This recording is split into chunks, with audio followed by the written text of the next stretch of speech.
We've gone through this before, but generally just the drivers in any local government.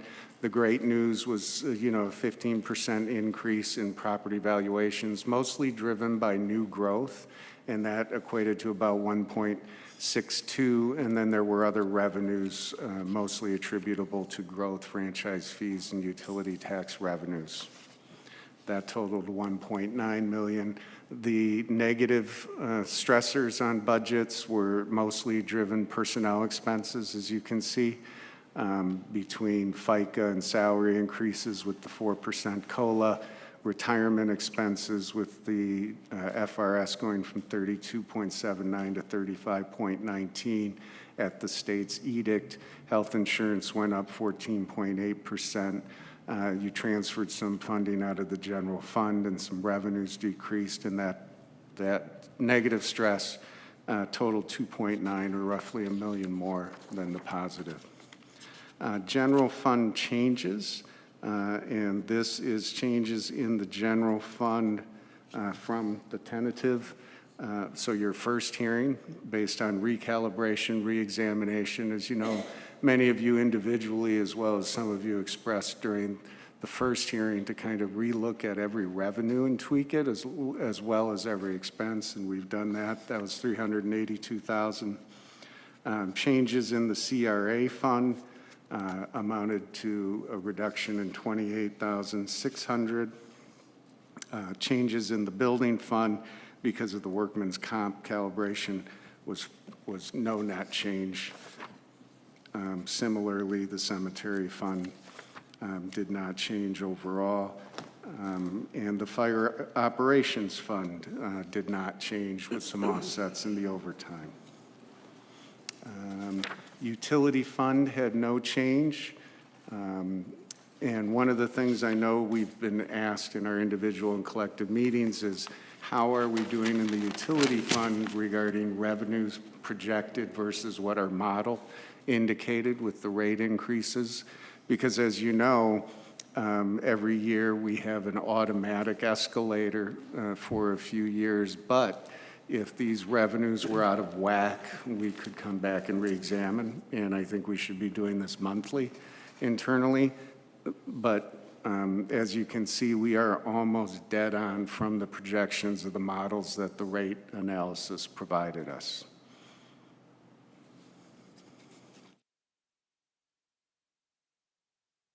Finance capital charges, that's actually a grant. The reduced revenues, we don't need a grant because we did the asbestos pipe survey in some of the older parts of town, and we didn't need to replace any, so we didn't need the grant and we didn't need the expense.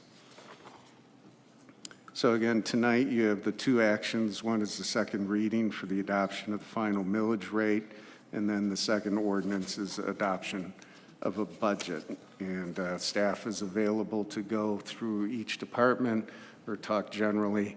But again, as you directed at the Wednesday evening first reading, staff reduced the millage rate from the 6.0 to the 5.7, unfroze the one police position, added the two public works positions, and went line item by line item through each department and had some net reductions in savings. Thank you. And just before we get started and go around, can we go back to slide 9, please? Maybe I saw that wrong, but I thought it said 9. Keep 9. Keep going forward. 6, 7, 8, 9. 9. Thankfully, 6 point with the I guess increase gross from 5.6 mils. Should that be 5.7? No, the numbers are, as shown, are at 5.6. Oh. Because that was from one of our first workshops. So yeah, correspondingly, the 5.7 would add about 250,000. You think the best way to go about this is to go by department and review if anybody has any questions? Sure. Pam, is that okay? Can we pull up Mayor and Council? So maybe what we'll do is go through the budget and page by page, and if anybody's got anything on a page, bring it up. Is that okay? Yeah. So we can get some orderly fashion to it. Which one we want to start with? Yeah, Mr. Mayor, members of the council, we're just waiting for April, who is working on technology issues, because Okay. every department wasn't loaded for our presentation, and we reformatted some things between 1 this afternoon and a minute ago. You can tell us which one we're going to start with, and then Yeah, we always go in the same order. You did the workshops. We start with mayor and council, then we'll do manager, city clerk, and then finance, I believe.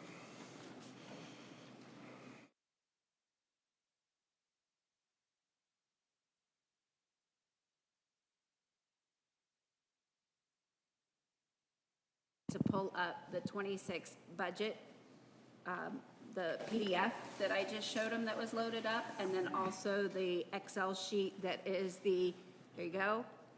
And then also, if we can have behind that, the Excel sheet that was the changes sheet. There we go. So go to the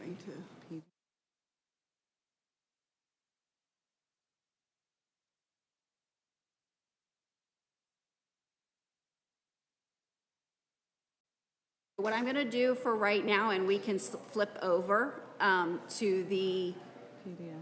comparison worksheet. No, down. We can flip over to the comparison worksheet if you want to, when you want to, and just let me know. What they want. They want the comparison worksheet? three-year one. Okay, can we go back to the PDF for the comparison worksheet? Thank you. Okay.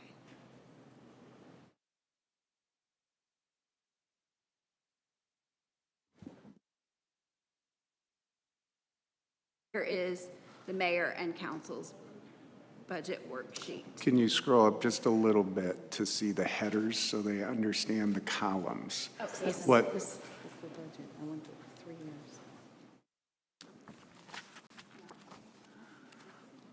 And Mr. Mayor, members of the council, I apologize. We have presented this in a variety of format. What April, I assume, is looking for is to make it appear on one page. We took out the 23-24 budget and the 24-25 budget and just used activity. Not on this. So actually, we Not on couldn't this do one. that. So then I'll be surprised as well. What do we got? Okay. So this will be what is basically presented in your workbooks. Huh? Page up, you're on 513. Couple more up. Okay, there we go. All right. I think at the beginning you have the general fund before that, right? The revenues. Well, Mr. Mayor, since we're here, can we start on this mayor and council? And if you want, we can go back to the revenue worksheet.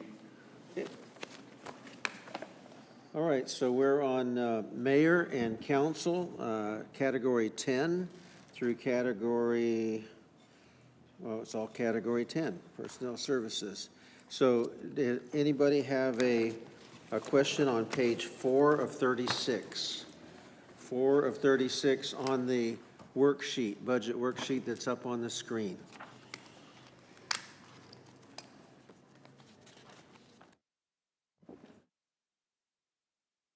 Just to confirm, the discretionary fund on that, that's for the huddles, correct?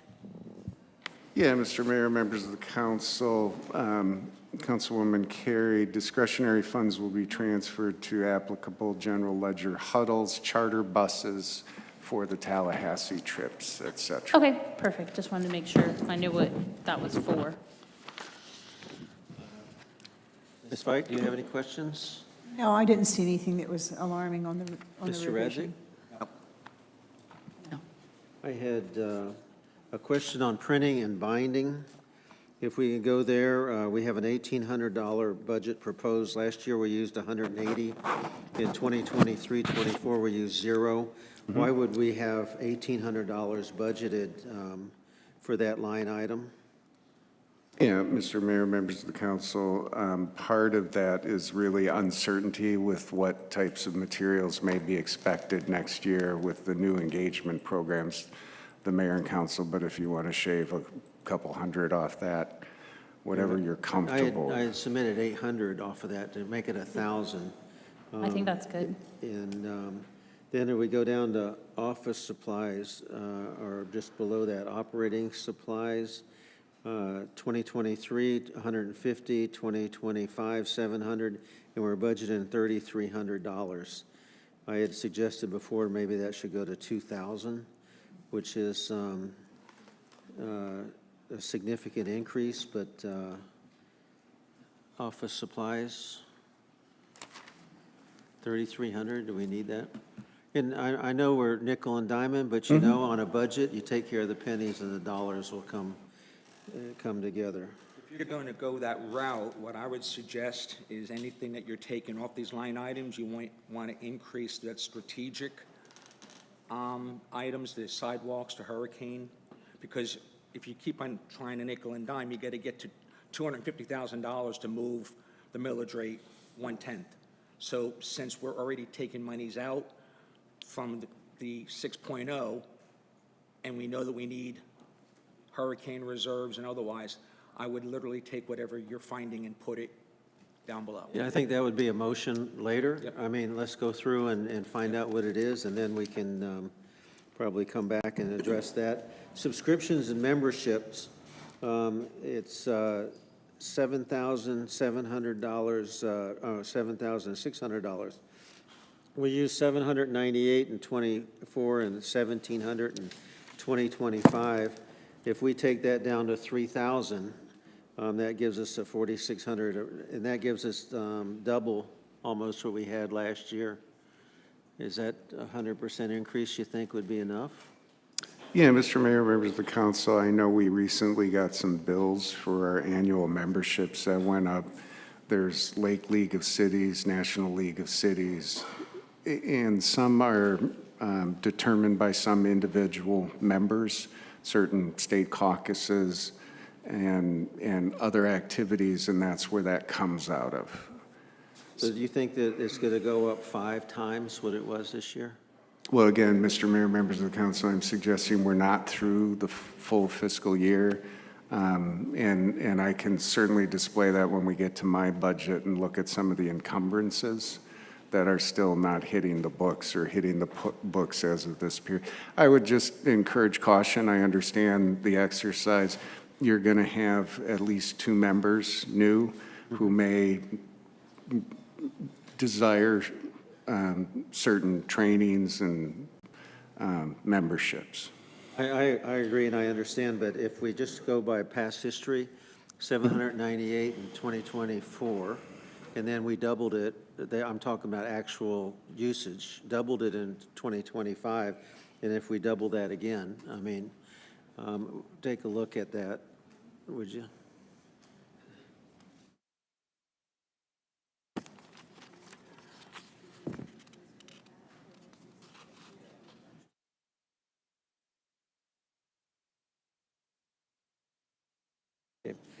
Education and training, $10,000 budget and 1,900 used last year and 535 before.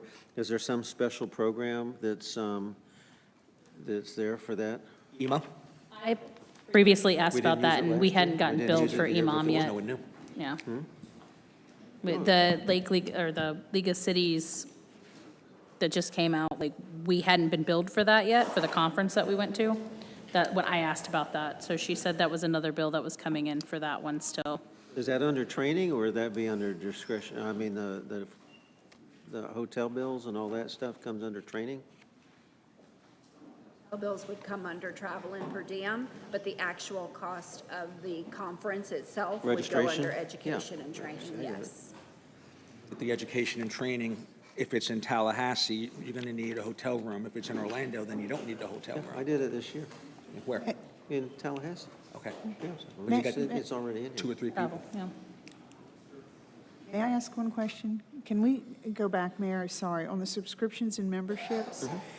April, I know that when I met with you all, I asked what our membership fees were for Florida League of Cities, et cetera. And correct me if I'm wrong, the subscription and memberships, doesn't our dues, or whatever you want to call it, membership fees fall into that for Florida League of Cities, the Chamber and so on. So, and I'm curious because the mayor's pointing out there, I thought that we paid Florida League of Cities almost $6,000 a year in membership dues. So they do, but I know that some of the memberships that y'all have also cross fiscal years. So it's a split, so the full 6,000 wouldn't necessarily hit all in FY '25. So I guess, Mayor, where I'm curious is if we move that down too low, are we then shooting ourselves in the foot on membership fees? I think the Chamber is about $1,000. I don't know what Lake League or Heartland League of Cities is. So that's where I'm curious. And I didn't mean to roll back on that, but it kind of got past me. But I know that FLC is pricey when you look at the price point in And there. that's a good point, and I think even if we split it, we'd have half from last year and half from this year and half from, so it would come out and be the same. So I don't know how we ended up with only 798 before. Right, right. And it's 1,700 now, but that's a good justification, appreciate that. No worries, And- thank you. And meetings, the meetings are what, Mr. Heine, is that the huddles or? Yeah, Mr. Mayor, members of the council, that could be facility rentals. We've had to rent some facilities for meetings recently. It can also be for like water and just supplies, AV, et cetera. All right, thank you. That's all I have on that page. 5 of 36.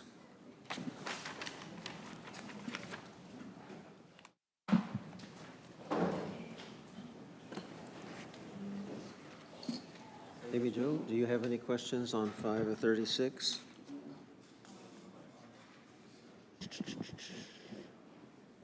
Not right now. Okay, Let you go through all your highlighted stuff. I forgot my highlighted book. Ms. Fite? Mr. Radzik? Okay. Just professional services, oh, I'm sorry. Barbara. No, we're still on the council, right? We're still on the council? No, this is, I think this is the Mike Hines. I don't think this is council anymore. Yeah, Mr. Mayor, members of the council, and for those of you following in the audience, you can see by departmental number 512, this would be city manager's budget on page 5 of And 36. his full department. Okay. All right, I have a few questions. Down to other charges. 7,800 budgeted in 2023 or 2024, $58 used. 14,000 budgeted in 2025, 0 used.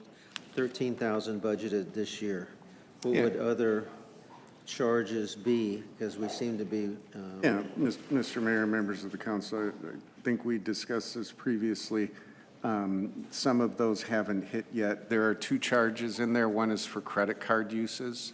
So when people buy city hats, city other things, both of those items are Ashley related because there's 8,000 in there as well for youth council. So that's where the youth council expenditures are. So we will use that this year. Yeah, we are planning a kind of a youth summit, still getting the framework together this fall. And we will be monitoring credit card charges that get hit against my budget. Sure. Then below it, discretionary fund, 1,700 used in 23, 0 this year, and 10,000 budgeted, up from 3 and 2,000.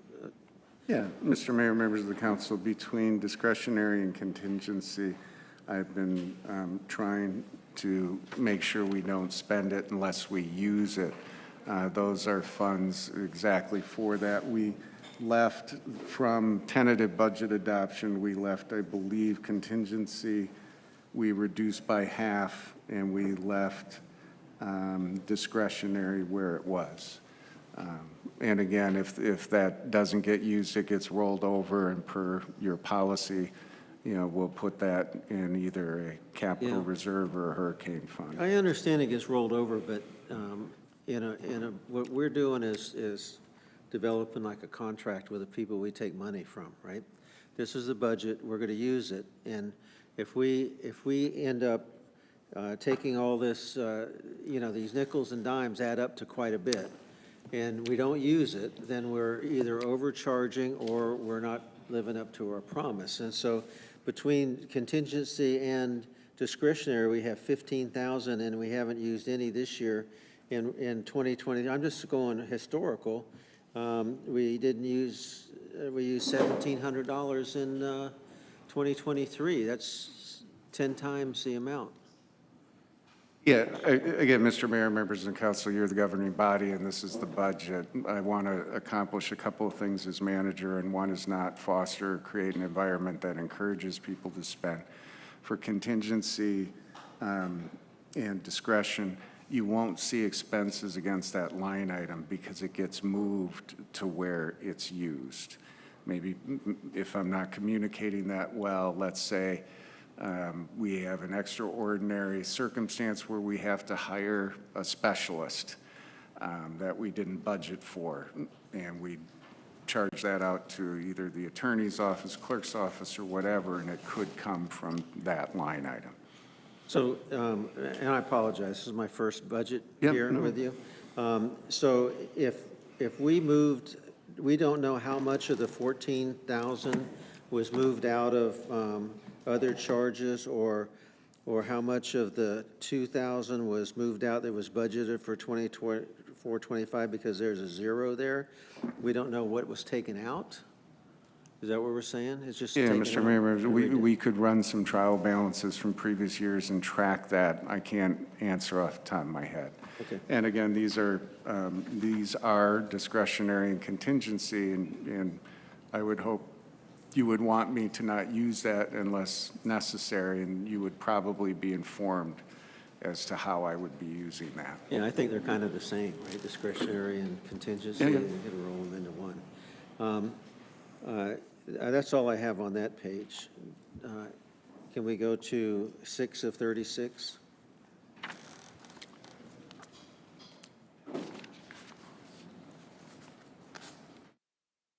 So where my question, it was, why I had so many questions, as you can see, we raised those sections up $100,000 for this year versus last year.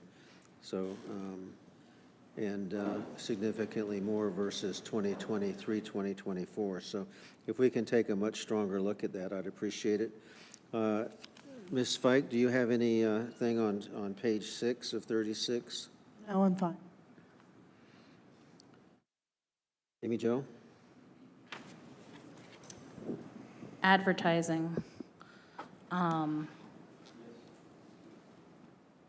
years ago, we used some of that. This year, it looks like we didn't use any of that. Give me an example, what would that be? Sure, Mr. Mayor, members of the council, I have late this morning given department heads the advance notice that these types of questions may be proffered, so I'm just going to defer to each respective department for specific responses, because I think you all either have seen, did we send this, or did you go over? You all received a spreadsheet that went over the line items. So Jenny, if you can respond to the question, maybe on the elections and also the advertising. Sure. Election, no. That one, I have a question. Okay. So the advertising would be for municipal election proclamation, ordinances, et cetera. And the current budget, I believe, is $5,000. You're requesting to reduce it to $2,500. So we're responsible for multiple items, one such being, again, the municipal proclamation. We ran that. We have to run it for a certain amount of days for a certain amount of time. This year, the total just for the advertising was $2,445.44. That does not include ordinances that we would be required to advertise. So if you reduce it to $2,500, you can see It's not that. actually zero. It says, that's why I had questions, because it shows on here zero. sorry? It shows on here that we spent 0, that's why I was It's- asking. It may not have May been have hit, yeah, encumbered that's why I was yet. asking. It's not encumbered yet. Okay, and then the other one's for elections, and we know election costs have You want to- skyrocketed, so. Okay, so you're That we know. requesting explanation on No, the, I'm good, unless somebody else wants an explanation on the election. Okay, I know we have everybody here for the 7 o'clock meeting. If you can just bear with us for a few more pages, we're going to start it right after this budget meeting, so very important right now to get through, so we have and I apologize to you. All right. I'm good, that was it. Vice Mayor? I don't have any questions on it. Mr. Pike? Good. Mr. Radzick? None of this changed from the last meeting, right, Mr. Hine? Correct. Thanks. Under recording fees, that would seem to be a little high too. 1,500 in 2024, 4,500 in 2025, and 10,000 budgeted. Are we Okay. going to double the recording fees this year? may I answer the question? We generally put $10,000 in there. This year, we have expended close to $5,000. So if you reduce that to $6,000, it's very difficult for the clerk's office because we're a support department. We don't know, what projects need what. So we do have to budget to the best of our ability and a projection, even though we may not use those funds. And recording fees, they are very high, plus we have to send out the mailing. So if you reduce that, you can see we spent $5,000 to $6,000. Again, we could be in a deficit. We just never know how many documents we do. We do ordinances, some resolutions, declaration of unity titles, notice of subdivision property, plans, plats, performance bonds. So there's a variety. We never know how many of these are coming through our office.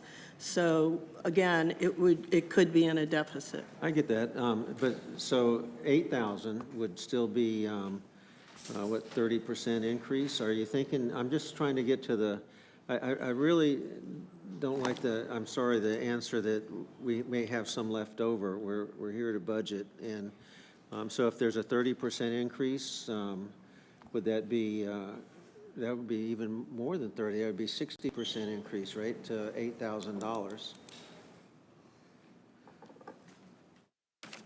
You think that would be too low, 8,000? Again, Mayor, that would be hard to say. Sometimes it's higher in certain years, sometimes it's lower. I can tell you in 2024, we completed 136 resolutions. This year, it was 65. It's just very hard to gear. I mean, we'd have to, if you want to reduce it to 8,000 and the council, that's their desire, that's fine. But we may have to take some money from some other area if we go above the amount that you're approving. Okay, thank you. I appreciate that. You're donation. welcome. And just historically, like, I'm trying to go back a couple of years, not just this last year, it was $1,500.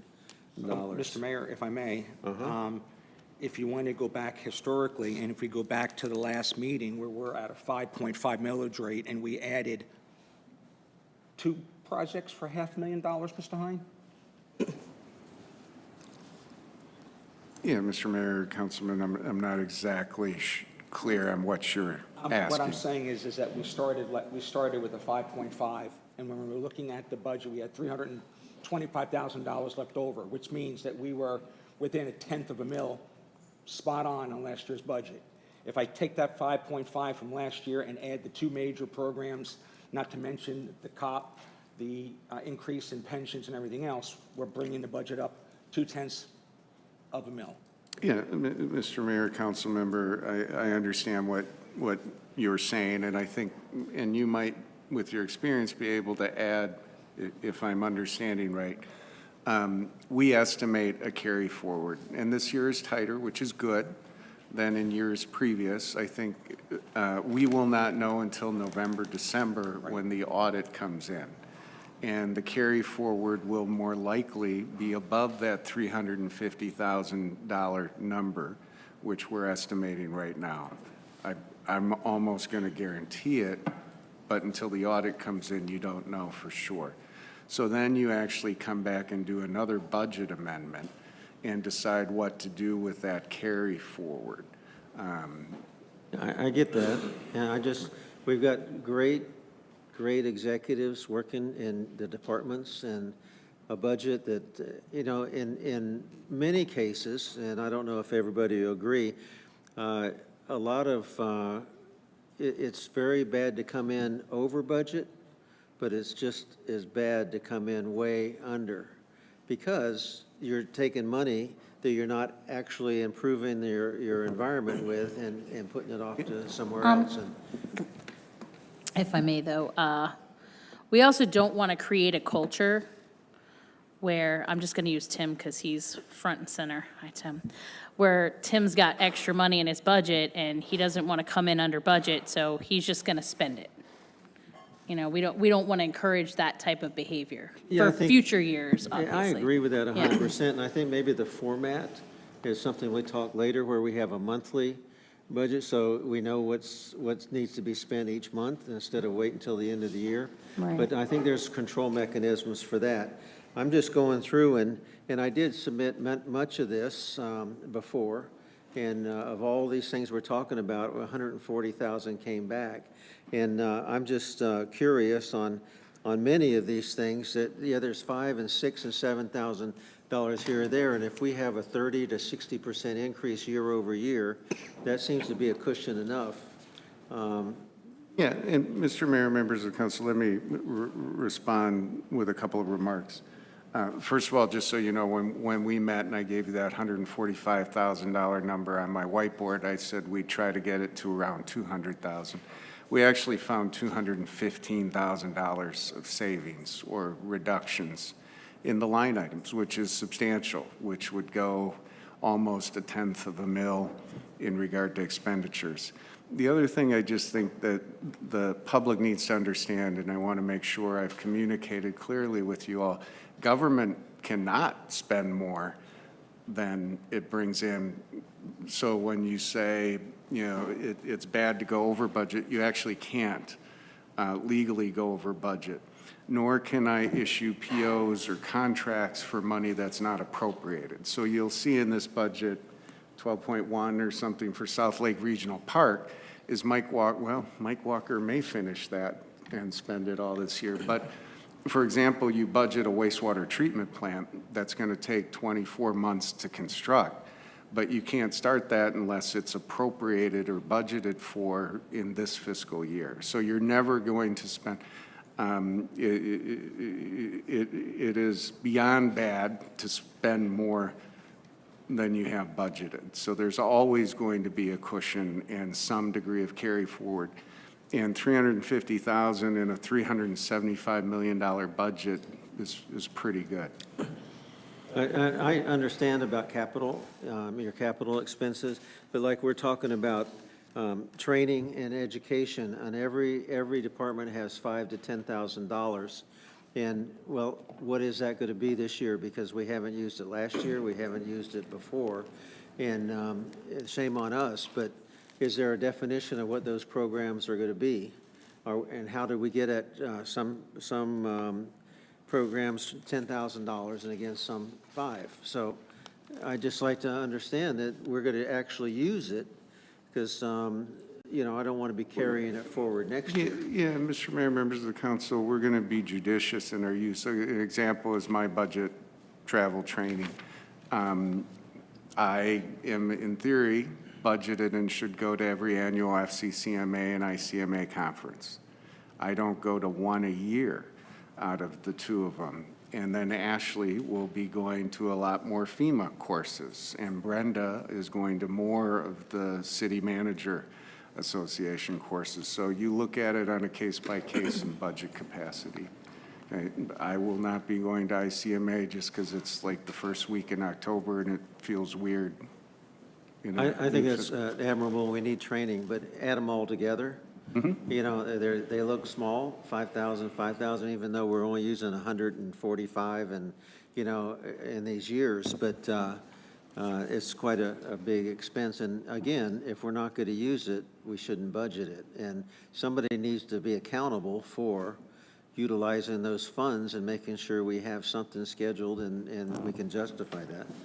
What, if may I ask, is your goal with regards to going over this? Are you looking to do what?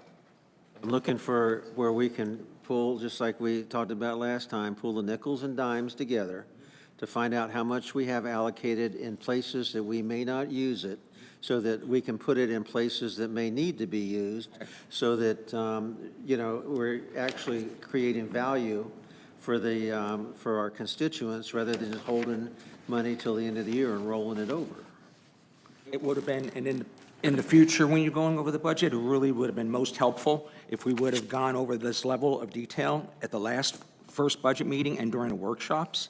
But again, with what you just said, it sounds as if, you know, the $50,000, $60,000 that we may find, you're just going to basically reallocate it into the strategic fund or sidewalks or something along those lines. We'll Yeah. vote on where that goes. But I did hand it in at the last meeting, and we didn't want to go through all of it. I wanted to get it back, but thank you for that. Because I didn't see what it was that you had. And Mr. Mayor, members of the council, we did go line items when we went through all the budget workshops, but not the historical. So you didn't have some of that contextual aid. And we did have each department go through what was submitted, not only by the mayor, but some of the others on line items details.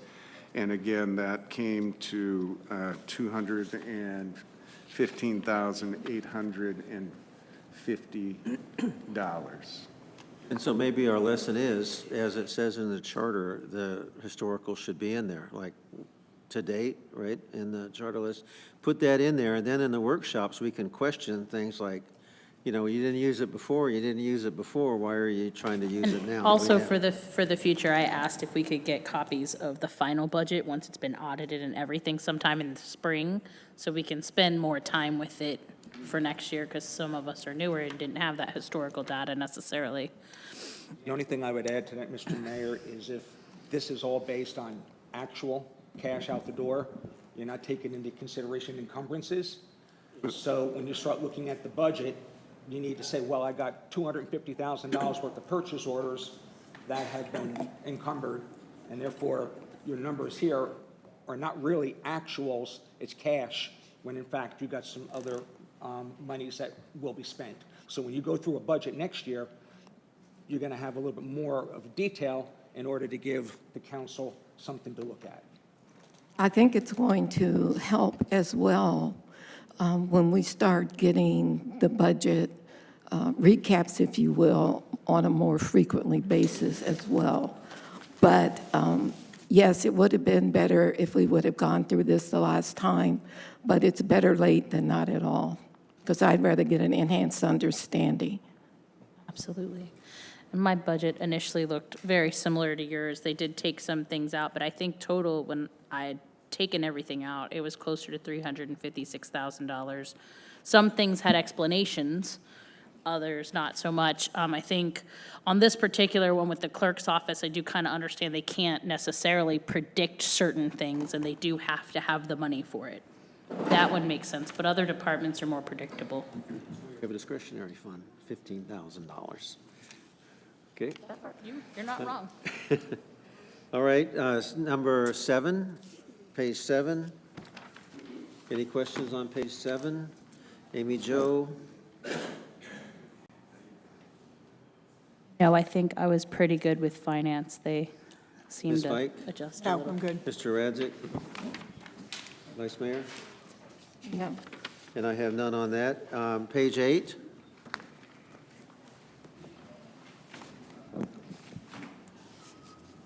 Page 8, Ms. Fike? No, I'm fine. Amy Jo? No.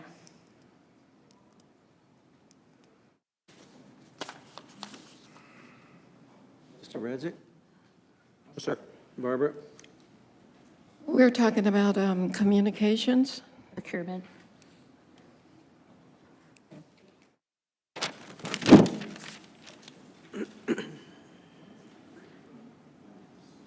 Okay. No, I don't have any questions on that.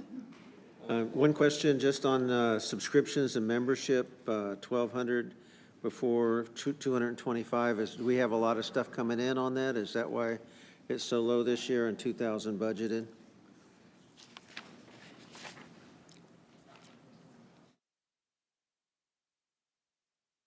Page 1. I'm on page 8 of 36, and it's The fifth line down. 4 lines down. Right. So there's a couple procurement organizations that once people have been added to those positions, they will join those organizations. I have not joined them myself. Okay, that makes sense. Okay, on to page 9.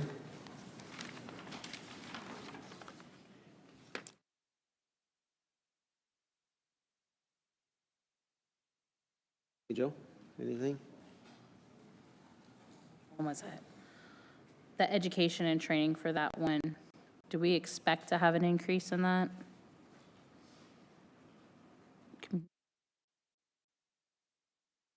That one, the only one I had an issue with. The budget has a decrease from the prior year, and with new people coming in, they will need to attend some training, and depending what kind of certifications they come in with. Right, that's a good answer. Okay. Okay. Ms. Fike? anything? Mr. Radzik? Okay, on to page 10. Education, okay. Page 10, any questions on page 10? Ms. Fike? Just real quick, second line down, we're talking about employment services. So it was 0 in the 23-24 budget, up to 7,700. Just some clarification on that. So each temp service.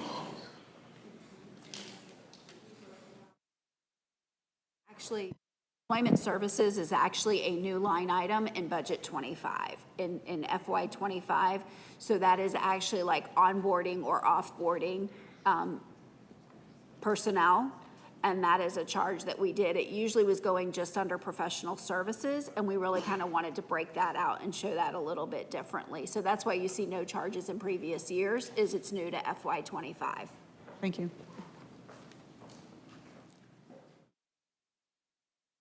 Radzik? Education and training for HR, it's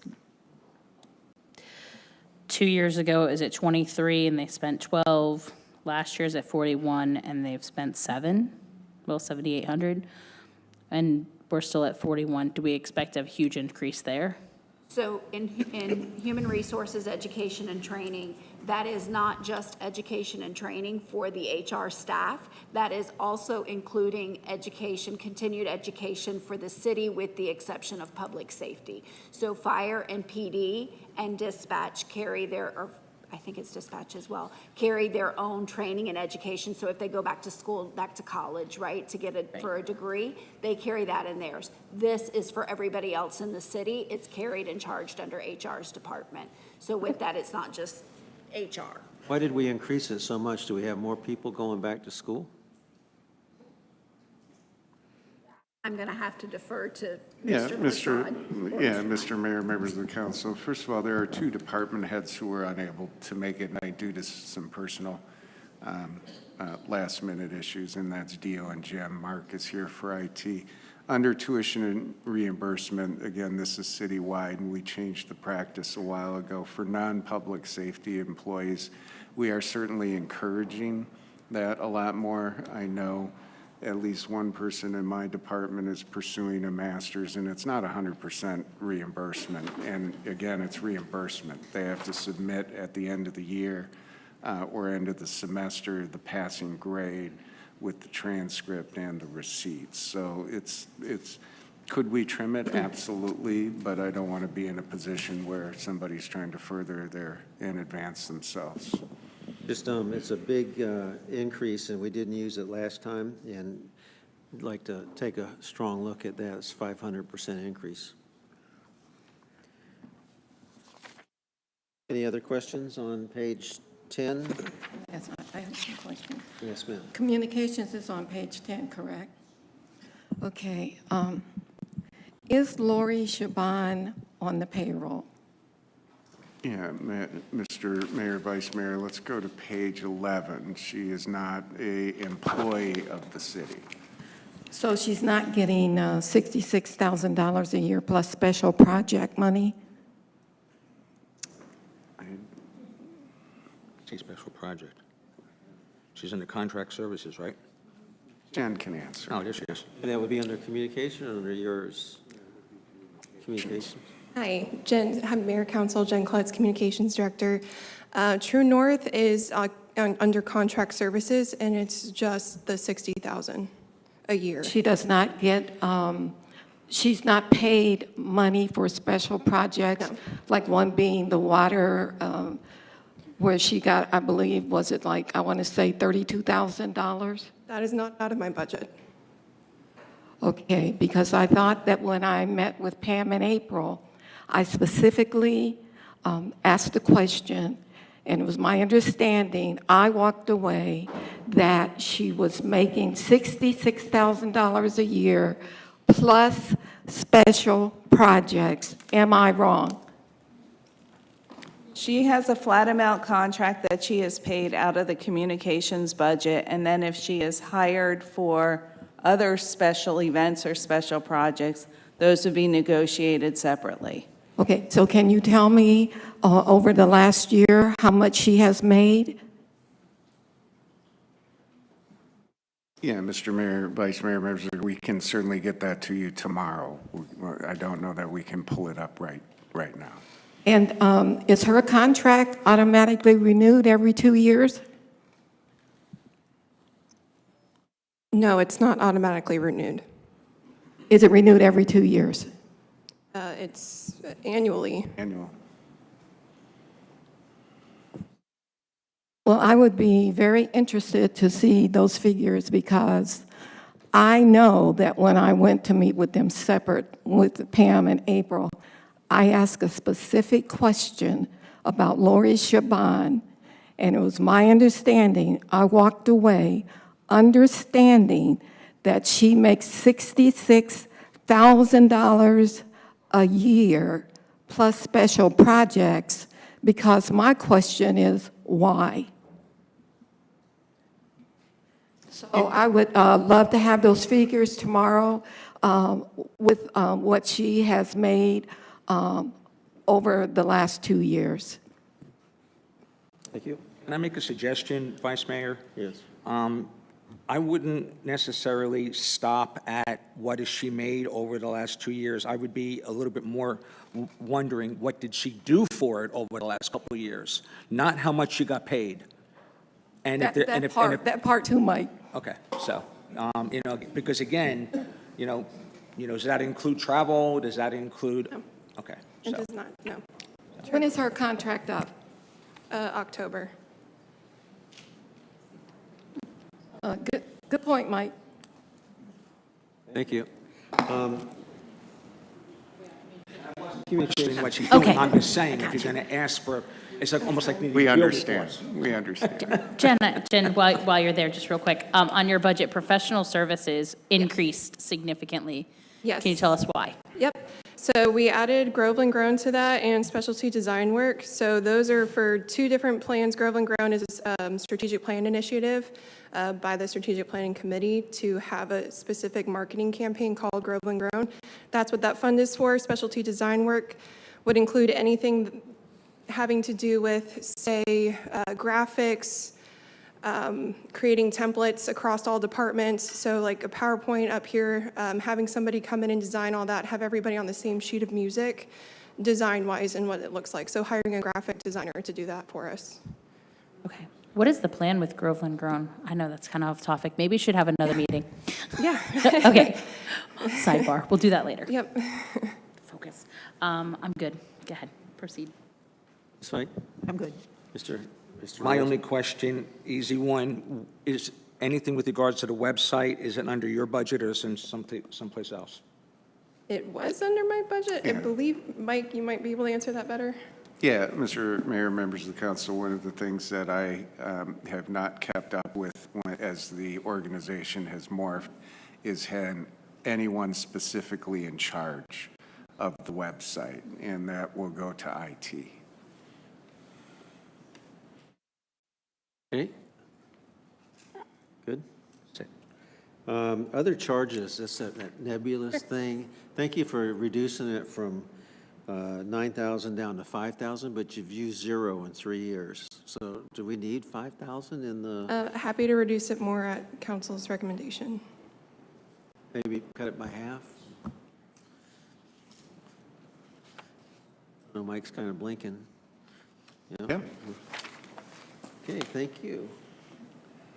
On to page 12.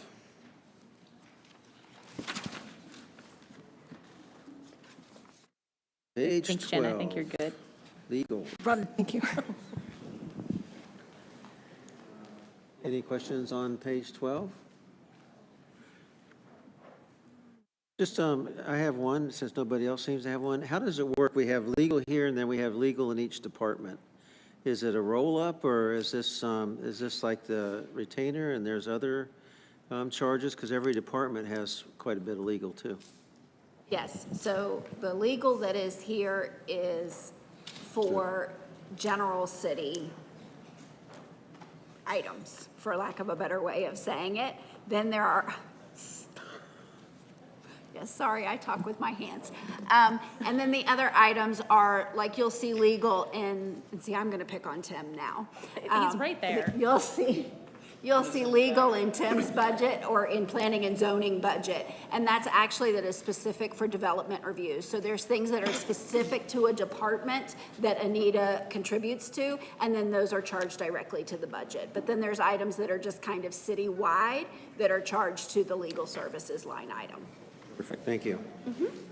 Any other questions on 12? I got a question, or actually an observation, on some of this legal is reimbursed through the development process? Correct? Correct. Okay, that's it. And that would come in under revenues then, right? We would? All right. I have a I just question. had a couple, yes, ma'am, go ahead. Mike, can you tell me, we have education and training under HR. Can you tell me why each department then has their own education and training?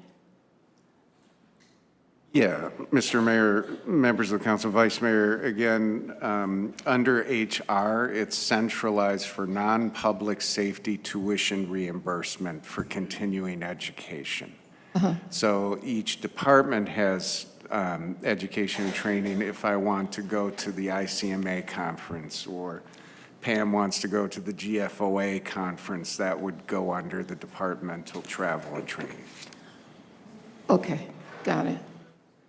I just have a question, if I can. Surveying and appraisals under planning and zoning down to the last section.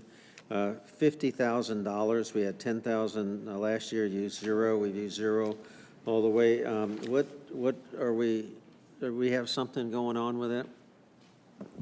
And while you're up there, Tim, can you cover professional services too, please? Sure, thank you, Mr. Mayor, members of the council. There are several line items under planning and zoning that are specific to development reviews. We collect enough development review fees by way of applications to pay for surveying services, engineering, including transportation and utilities. I can't quite answer why we only have 10,000. I would imagine most of that's encumbered and in the process of being paid. That might be behind maybe a couple months or so, but I anticipate the bulk of that being used by way of consultant reviews. We don't have an in-house surveyor that is consulted. We also don't have in-house engineers. That's all consulted and treated as pass-through fees, again, by way of application revenue. But, Mr. Maslow, last year you said you only needed 10,000, and you used 0.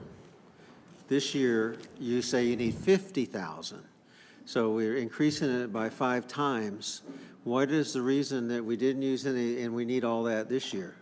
Mr. Mayor, in all honesty, in the amount of invoices that I see go through my department by way of consultant projects, we certainly have quite a bit of development activity. I would have to sit down with finance to better understand why it's that low, especially anytime you see a zero next to that.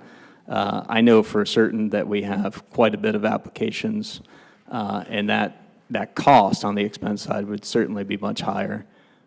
Case in point, tonight, we have a surveying project by way of a right-of-way vacate. They have spent more time on that project due to council's direction. We want to make sure that we have enough revenue in the budget to pay for that. I do plan on having another conversation with finance, because I do think we could better align some of our accounting due to the fact that most of these fees are paid, again, by way of application revenues and not taxpayer funds. So I will note that as a concern from the council. I would caution us, as much as I would like to reduce all these items as much as possible, I would caution us doing too much in those categories until we could sit down with finance and learn a little bit more on that. Okay, well, thanks for the caution, but 5 times what it was last year, and you used none. And what about the professional services? It's all the same. Surveying, almost every application in terms of site development reviews, preliminary plats, final plats, even some building plat reviews, we include a surveyor. We also include consultants for transportation studies and concurrency on transportation, as well as water and wastewater with utilities, with Woodard and Curran, for capacity and concurrency reviews.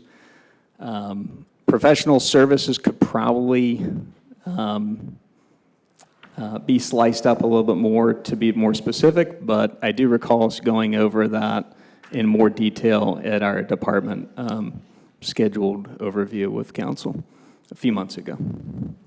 All right, appreciate you getting back. It's double what it was year before last and double what it was last year. So maybe we have that many more, but that's all we have to say is we've got that many more. Mr. Mayor, Yes, sir. another suggestion moving forward into next year. It would be nice maybe to have an asterisk next to the survey and appraisals and reference where the revenues are coming from, and if possible, what projects, because we have all this building and developing going on 27 and 19, and I suspect you're going to have a lot of surveys and whatnot that's going to be happening up there. So I would also try to tie this into the website and all the different developments, so that someone could basically go back and say, okay, well, this is what's going on. But again, an asterisk as to where that ties into on the revenue side would be most helpful. Be happy to do that. I think that's perfect, because we're going to get into revenue in just a second. And so, yeah, that's the perfect way. If we say we're going to have this much increase, then the revenue should increase that much as well. Okay, we're going on to 13. Any questions? Hearing none. Moving on to page 14.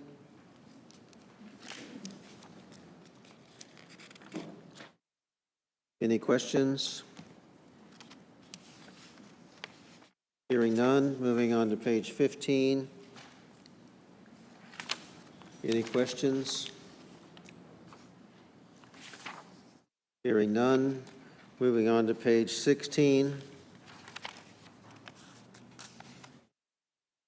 Any questions? I have a question. Community forestry, what is community forestry?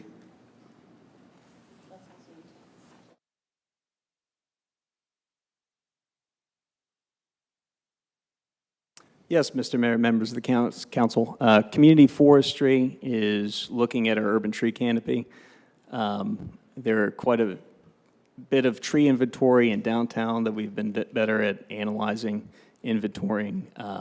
That could have a big impact in terms of hurricane damage, but then also better understanding if trees are being removed by way of a tree permit removal, having an arborist come out and actually analyze that case. We do that on a case-by-case basis, and sometimes we'll blanket a whole area to better understand the inventory. A lot of the developments in Groveland are mostly new trees. We have plats and we have landscape plans associated with those, but in some of the previously developed areas, such as Taylorville, the downtown area, we really don't have an inventory on that. So that was some direction before in terms of exploring becoming a Tree City USA. One of the requirements is having an inventory on your urban forestry. So it's mostly to pay for arborist services. Tree City USA? Yes. So we've had $10,000 budgeted for 3 years. We used 1,500. Why do you think we're going to use 10,000 this year? We'd be happy to reduce that at council's discretion. If the Tree City USA is still a goal, I think we have some outstanding work that needs to be done on that. But if it's no longer a goal of the city council, we'd be happy to cut that back. That's not fair. I mean, it was a goal this year, right? So, Mr. Mayor, Until I hear otherwise from council, it's still a goal. Yeah, but it was a goal this year when we spent 1,500, so. that'll be on me. I would have to go back with our division manager to better understand why that's still so low. So this is why we're going to use $10,000, because the mayor and council next year is going to instruct the arborist to go out to each subdivision, take a look at the trees. Why are they dead? Oh, that's because I got grass growing all the way to the roots. And I'm talking out of experience, having sent someone come to my subdivision this past year, which I had learned a lot. So again, if you're going to leave $10,000 in there, get a plan, send them out to each of the HOAs, instruct them as to how and the proper maintenance of trees are on the right-of-ways. I'm good with that, but we should have the plan to go with it. Well, that's what I just said. You're going to develop the plan, and you're going to tell them what to do. Yeah.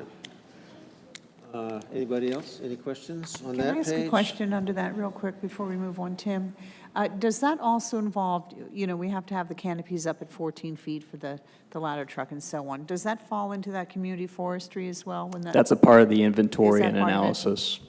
And some of it is a case-by-case basis. Sometimes we hear from HOA presidents, sometimes we have individual cases on private properties, and sometimes it's within the right-of-way, so it really depends.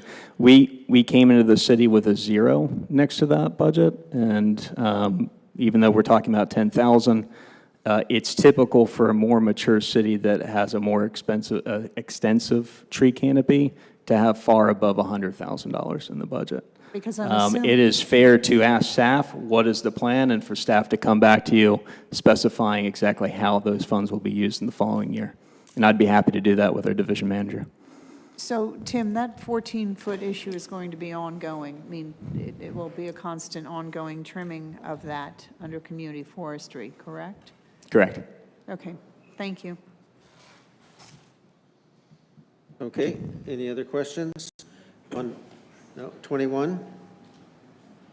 Yeah, actually, no one seems to be bringing up the conservation and strategic, and I suspect that the increase has to do with what? Because it's underneath strategic and initiatives, and then we have the catch-all fund at the end to go for sidewalks and hurricane and whatnot. So what is strategic and initiatives? What does that mean? That is our conservation division, as led by Andrew Landis, Gabby Hoffman. As you may recall, we adopted a strategic plan back in 2022, currently going through the 3-year review. 5 focus areas of the plan, conservation and preservation was one of them. We looked around and realized we didn't have any assigned staff for that category. This is the division that was created shortly after the adoption of the strategic plan. This should not be confused with the strategic infrastructure investments that is made at the discretion of City Council. This is an actual division separate from that. And we did, at the mayor's recommendations after review, I believe we reduced that division budget by about $15,500. So again, thank you for the mayor and the council for looking at each line and providing critique and feedback. And again, I think we're working in the same direction to make it as efficient as possible. Thank you. Any other questions? On to 21. Facilities management. Any questions? Seeing none. Well, professional services, well, how about janitorial service? 9,000 up to 23,000 was 440 in 2023. Is there some kind of transfer that took place there of funds or a responsibility? Sorry, can you repeat the question, sir? I was trying to match up On to it right. janitorial service, 440 used in '24, 9,600 used so far, add another 30% to that, but it's 23,200. It seems like there must be something going on there. Yeah, Mr. Mayor, members of the council, I'm not sure TJ's in the audience, but his reply to you all was janitorial service increase due to new services at Lease Tomlin Empowerment Center. Also includes other city needs, including cleaning of floor mats, entering facilities, senior center, and a deep clean scheduled for the public safety. Yeah, I saw that, but we have Elise Tomlin this year, right? No, we just opened it up.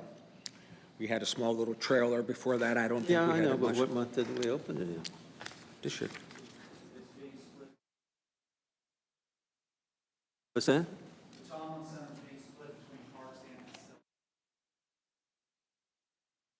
Thank you.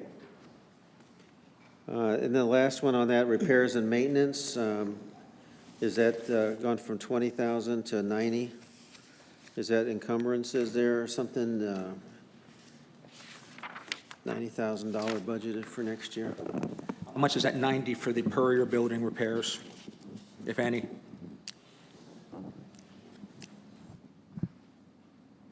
Mayor, members of council, TJ Fish over Transportation Public Works, including facilities management. And yeah, we've always been consistently under budget and very reactionary, having off to transfer. We have more facilities than in the history of Groveland. And we have had an inordinate number of HVAC units, for example, go out over the last couple of years. So we've adjusted that line item candidly to avoid having to come back and do a budget amendment or transfer later, because we need to be prepared to maintain our facilities. And we're not prepared now, this year? I feel less than optimal when it comes to the current budget year. We've burned through that pretty well since October 1st of last year. Yeah, Mr. Mayor, members of the council, again, any specifics we can look at, we have 17 open purchase orders right now. And again, that includes the maintenance HVAC of this facility. I know that struggled, and as you know, the bathrooms and the sewer issues. Will they all hit before the 31st of September? Yeah, and Mr. Mayor, members of the council, again, with the modified accrual, and that's part of the audit, it will show in this year. Government doesn't operate on the cash cycle. Any other questions on 21? Moving on to 22, gasoline. I thought it was going down. Is this the gasoline for the new employees? Because I noticed on one of the other things that we were buying cars for new employees and utilities, right, TJ? On your justification, new employees, OEM or something, OM cars, and then is this an increase in this division for gasoline?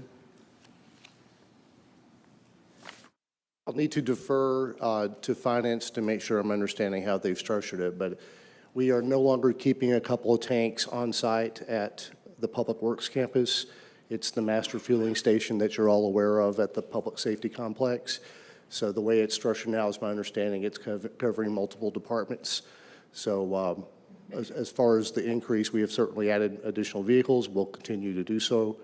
And we do keep the utilities gasoline separate from general fund, as it's part of the enterprise fund and handled through the O&M budget. Yeah, so this is just for the janitorial services and professional services gasoline, 7,500? It's for our janitorial staff. We've got 3 different staff members that are all part of facilities maintenance, and it covers them throughout the year. A lot of What driving. does he mean about gas? Is it divided up between all the departments, or they go by usage on the gas? It's by vehicle is tracked separately. Thank you. Okay, on to 23. Any questions on 23? Seeing none, $700,000 this year. Is this is this granted, is this grants that we have? $700,000 under strategic initiatives is that's general fund money, or is that coming back in under revenue from grants? That is actually, it is not grant money, it is general fund money. It is something that the council had opted to fund last year. And so you can see in there, it's under, this is part of the beautification and revitalization, conservation, dark sky initiative falls under this as well, the money for the dark sky initiative, and then as well as any other projects that the council would see fit to fund throughout the year. So under each one of those initiatives, it had zeros, right? And so this is all lumped into one, so there's not a budget for dark sky, there's not a budget for each one? There is a budget for dark sky. If in the detail, in the FY26 detail report, it shows you under the strategic initiatives, it shows you that there is $50,000 for beautification and revitalization. There is $100,000 for community engagement. There is $50,000 for conservation land. There is $120,000 for dark sky initiative. And then there is an additional $380,000 that is put under, just under strategic infrastructure that is at the discretion of the council. Well, that would be very nice to have under their different, in here, there's different lines, and it says zero, because I think there should be some council input on dark sky and everything else. I mean, we need to understand, because I heard that we've got free dark sky stuff to build out this year with SECO, and I'd like to just understand where all that 700, by putting it in one instead of under each, in the department, under each line item, it doesn't tell us where it's going. In the current year, we had a $700,000 budget initially, which during the budget amendment, we used $251,000 for the Arnold property for the land. We used some money for a lawsuit, and then the rest, most of it was used for the hurricanes. So it was moved out of that line into the appropriate lines. Okay, I remember seeing it in former ones. Thank you. Mr. Mayor, Yes, sir. suggestion, if this is strategic initiatives that included the conservation land and whatnot, it either should be legally restricted by the council, or you should go ahead and put an asterisk next to that on the budget to say, needs to come back to the council before we go ahead and spending it, because like I said, we may not have 50,000 for dark skies. You may want to use that for a sidewalk or whatever. So either by resolution or by... Yeah, Mr. Mayor, members of the council, it is restricted. That's why it comes back to council for programming. Previous council, we built that number up based on staff recommendations. But if Tim comes to me and says, well, I have 100,000, no, you don't. It's got to go back before mayor and council. With a new mayor and council, there might be different priorities. So again, a couple of the policy things that are referenced is that for strategic infrastructure, which this would be part of, that is up to the mayor and council how that gets programmed or allocated.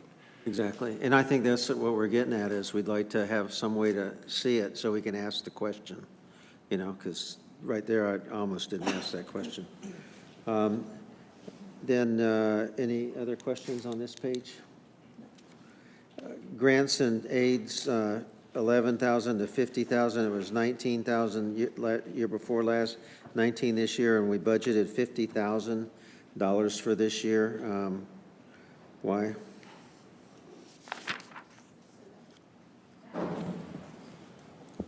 That is for the fire hardship program, for the economic, people that qualify under the economic.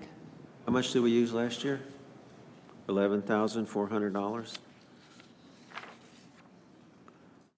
Mr. Mayor, members of the council, I believe that is correct. And each year we had fewer and fewer applicants and allocations, but given the direction of the mayor and council in regards to getting a more robust community outreach, and again, it's been in 1 or 2 utility bills, everyone got a first-class mail, we felt a lot more interest. And you're going to discuss at your next meeting how to treat institutional facilities. So I anticipate using that. And financial relief for institutional? Okay. I use $50,000 and I just take 300 as a number. That's 166 properties. What did we do last year by number of properties? And again, a lot of it has to do with getting the word out, the huddles that we're now doing, so. And again, Mr. Mayor, members of the council, that's an agenda item next Monday. Okay. Page 24. Any questions, 24? Once again, janitorial service, 0 to 5,200. I'll just go down the thing. That's this. I guess that's for the building upstairs, the same building that Tim's in, right? In anything? Is that just? Are we just reallocating stuff differently? What is 0, 0, 0, and now $5,200?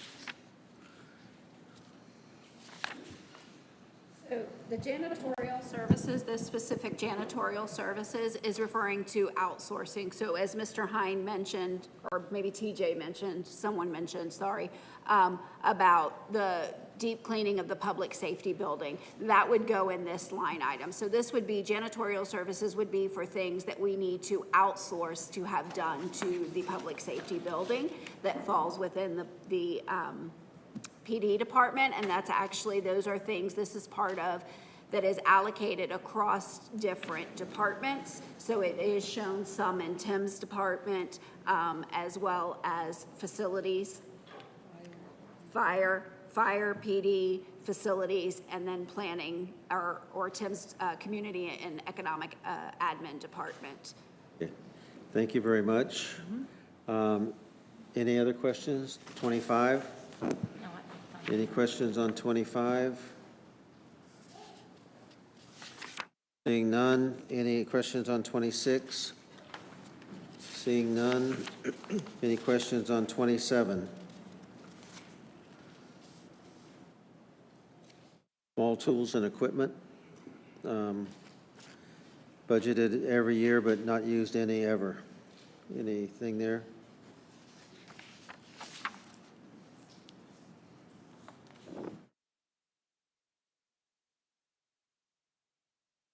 That's under For the emergency small- management. Are you under emergency management? Yes, Okay, sorry, I page just 20, see it now. 27. I apologize. Just small tools and equipment. I mean, we don't. So we've got it, small we tools don't and use it. equipment, in the past, that was for radios that were budgeted in there. They ended up coming actually out of discretionary before, which is why they did not get budgeted within here. And for this year, I'll tell you, let's see what's in there, if there's anything.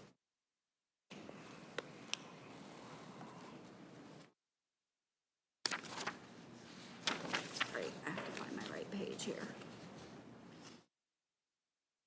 So this would actually just be miscellaneous items for hurricanes. So this was partly some of what could have, for when they stock, the EOC is activated, and they stock the EOC, things that they might need for any hurricane if we, God forbid, have to activate the EOC.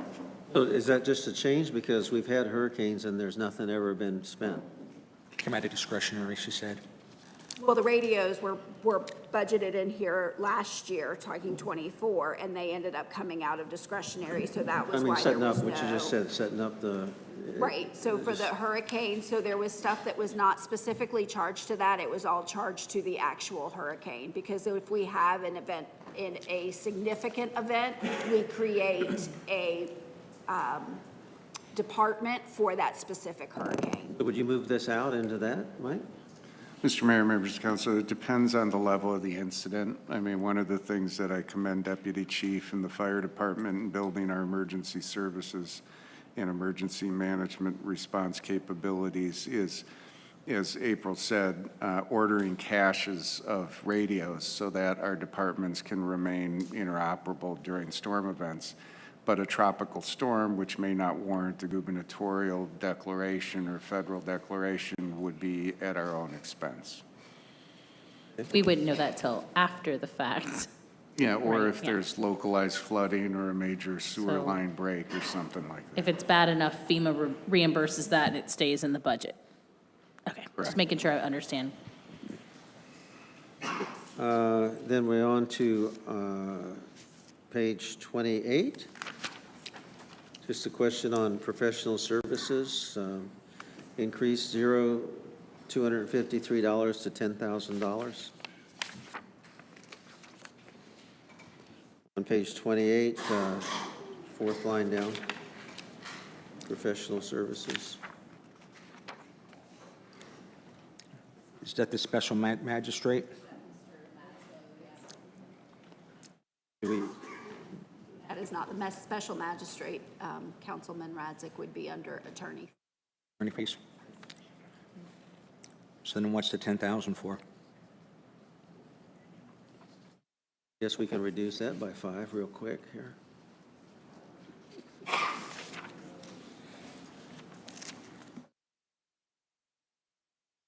Professional services, they're saying that is for a consultant, an arborist consultant, or an expert opinion / building official. How many arborist consultants do we have? He has arborist consultant.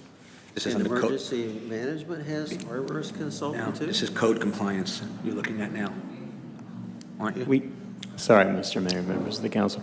We used to have one arborist. We're currently looking right now. We just lost one. Yeah, and I'm just questioning, I know you have it in your budget, but it's in emergency management, $10,000, never been used. Yeah, Mr. Mayor, members of council, Tim, you might have stepped away. I think this is under code enforcement. So there's a $10,000 line item for professional services. Yeah, again, we'd be happy to drop that if needed. It is a case-by-case basis. We do have quite a bit of code violations that are outstanding right now, especially with trees. There's a lot of tree removals throughout, especially newer neighborhoods where the trees are required, both within the right-of-way and on private properties.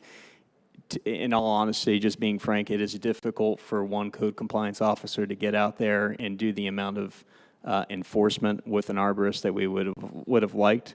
We did have the money budgeted last year and hope to do more. We just unfortunately didn't get to it this year. So this $10,000 is for your department? This It's emergency under management? code compliance. It's a division under my department, correct? So adding the second code compliance officer, we may get to more of that this year? That is the anticipation. That is the goal, to get more proactive rather than reactive, which has definitely been the case this year with one officer. There's a lot in terms of education, properly notifying residents, getting out there in the communities, doing demonstrations in terms of how trees should be properly pruned, if they are going to be replaced, what type of trees are allowed by way of the code, and how to properly plant a tree rather than literally just cutting it in half and just kind of moving on. It's not necessarily the tree canopy that is intended by way of our code. So if you get another code compliance officer, then you could drop the second arborist? In all honesty, our code compliance officers are not trained arborists. It would be great to hire one that was a trained arborist and had that certification. It would certainly increase the amount we would have to likely pay in terms of salary. But that's definitely something that we could entertain by way of the application process. Because It'd right be now- fantastic to have an arborist on staff, but as of right now, we have to consult out. Okay, so the consultant, so you don't need 2 arborists, I guess is my question. No. Okay. This is just one that the funds go to your department for emergency management, right? The one you're thinking of, sir, is, the one that you're thinking of that also has an arborist is probably Conservation and Strategic Initiatives, which is Andrew's department. He probably has something in professional service for an arborist. That is different than the code compliance, because the code compliance compliance, I is get it. just being compliant to code. Gotcha, I read it wrong. I We could apologize. probably get by way of sharing a budget within one division. Our division is happy, our department is happy to share with other departments. Be happy to further explore that with finance and Sorry, I some of read the it other wrong. I departments. didn't go down to the next line, to code compliance for emergency management. I Yeah, apologize. and Mr. Mayor, members of the council, this is in a way illustrative of one of the points that was made earlier. There were expenses in the arborist that were incurred that don't show on your actuals because we swept those expenses and put them under the hurricane when we had that incident because they were quite busy and helpful in identifying damaged trees. I think you explained it well. Small ones come out of this, big ones come out of somewhere else, right? 29, any questions? Can I ask about the contra expense reimbursement? In 23-24 is $74,000, budgeted at 78.2. We haven't spent that, and it's the 78.2 rolled forward again. Could somebody just give me some clarity on that, please? She's looking at, are you referring to the contra reimbursement in Yeah. the dispatch? Yes, yeah. In dispatch? Okay. So dispatch, so we budget, total activity was 74. It's based on, sorry, it takes me a minute to get my brain thinking. The contra is based on, that is the IT contra. So they look at the number of computers they have, the software that they have, and then there's a way in which we allocate those, and it won't all come through until the end of the fiscal year. Until, that answer your... So you would then anticipate it being similar to what you see in the other numbers here, the 74, 216, something like that? Okay, thank you for the clarity. Thank you. Bad debt expense, 2023, 25,000, zero for this. I know we probably have something somewhere. And then 50,000 for next year. What is that? Is it twice as much as it was in 2024? That's an estimate on garbage customers. Garbage charges are run through the general fund, whereas the water and sewer charges are in the enterprise fund. So this would just be for any accounts that were not paid in garbage, and after 3 years, we do write-offs at the end of the year. And you think that's what we need, 50,000?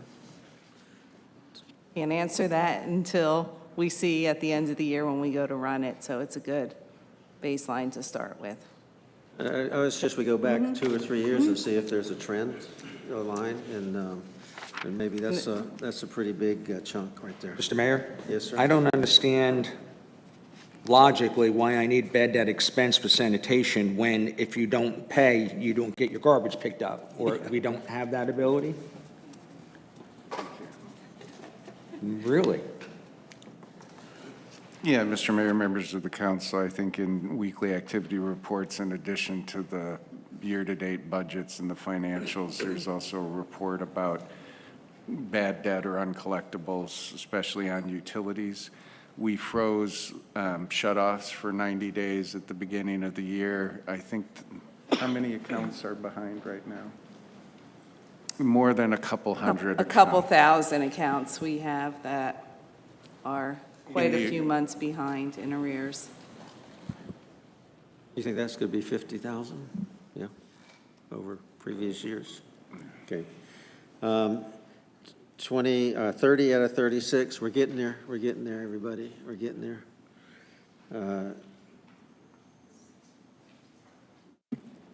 Any questions on 30 out of 36? I'll go down to professional services, if I can have 97,000 spent in 24, 138 this year, and then 285 budgeted. Do we have some big thing coming into streets on professional services that we need to be aware of?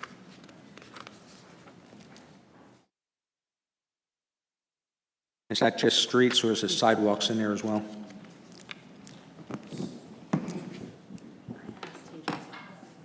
Mayor, members of council, there's multiple consultants covered under that budget, including our traffic consultant to do city, not development review, but to do city traffic planning, including how we're handling traffic for the future in our downtown area, for example, or when a Maryville Way has a crashed vehicle and we respond to that and come up with countermeasures. So we have that consulting service. We have also stormwater is under streets, and that's significant. Our MS4 state permit compliance, that's under that line item. So you've got multiple, and candidly, we're still under budget of what we probably actually need, but those consultants are able to help sustain. We also, under my budget, help cover some GIS services for the city, geographical information system, major data that we transfer from county data.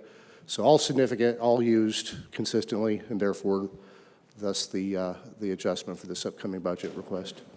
Okay. Well, while you're still there, utility service is the third one from the bottom. 204, 250, 262, now it's going up to 415,000. Utility service, would that be something we need to be aware of? And I apologize, I'm trying to make sure I've got the right funding code here. Are we into, still in streets? Streets? Oh, I'm sorry, yeah, that is our utility services to pay for our actual own facility bills for water, sewer, garbage, et cetera. So it's doubling?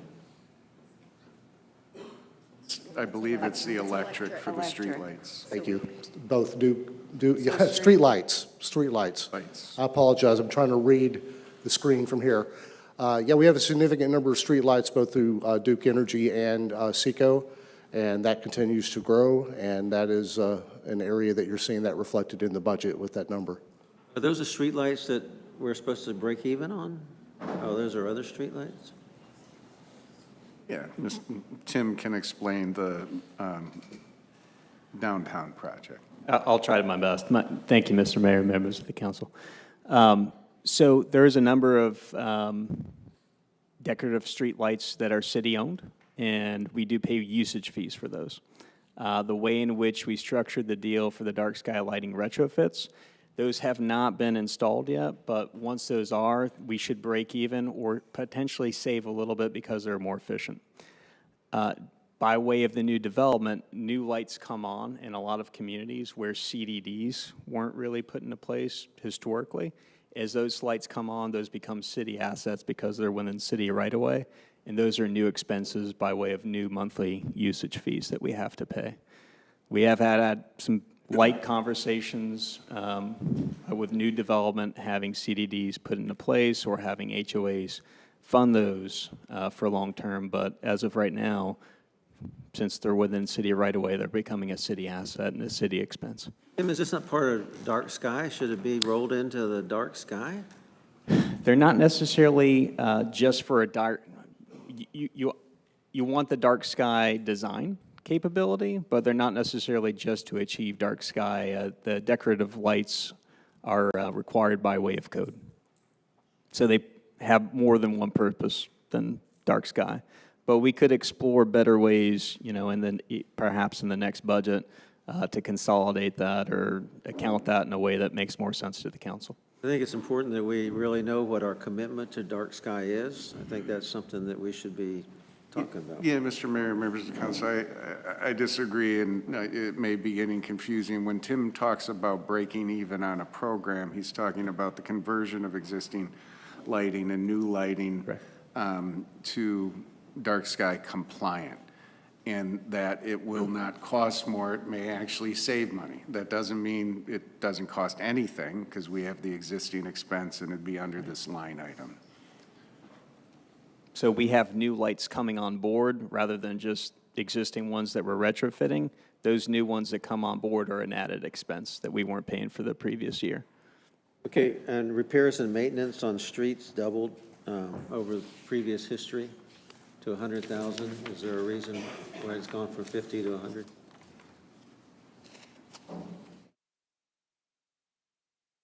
Mayor, members of council, yeah, as far as repairs and maintenance, this has been a consistently under-budgeted item, always constrained by the general fund limitation. This department usually takes the biggest of hits when it comes to constraints, so we're just requesting what may help us keep pace with the needs in the street department.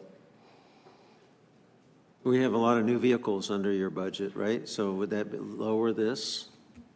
Now, repairs and maintenance typically involves, as was said earlier, we have a lot of sidewalk needs, and unfortunately, those continue to grow.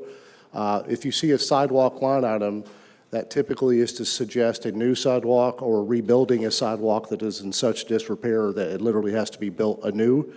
Otherwise, repairs and maintenance can include anything from potholes, not resurfacing, but roadway repairs of any kind, stormwater, as well as sidewalks. Okay. And then the last, gasoline went from 13,000 up to 18 with our new, I thought we were saving money on each gallon of gas by building that $500,000 thing down there. Not saving money? It's just a matter from a budget standpoint. We certainly on gasoline do not want to under budget, so we went ahead based on projected needs and new vehicles for the department. Again, gasoline is one of those where it is a little fluctuating and unpredictable, so if you try to lowball it, you're likely coming back in and requesting a budget transfer, so. A 30% increase, TJ. Right. It's a little high. Thank you. 2020, 32, please, of 36.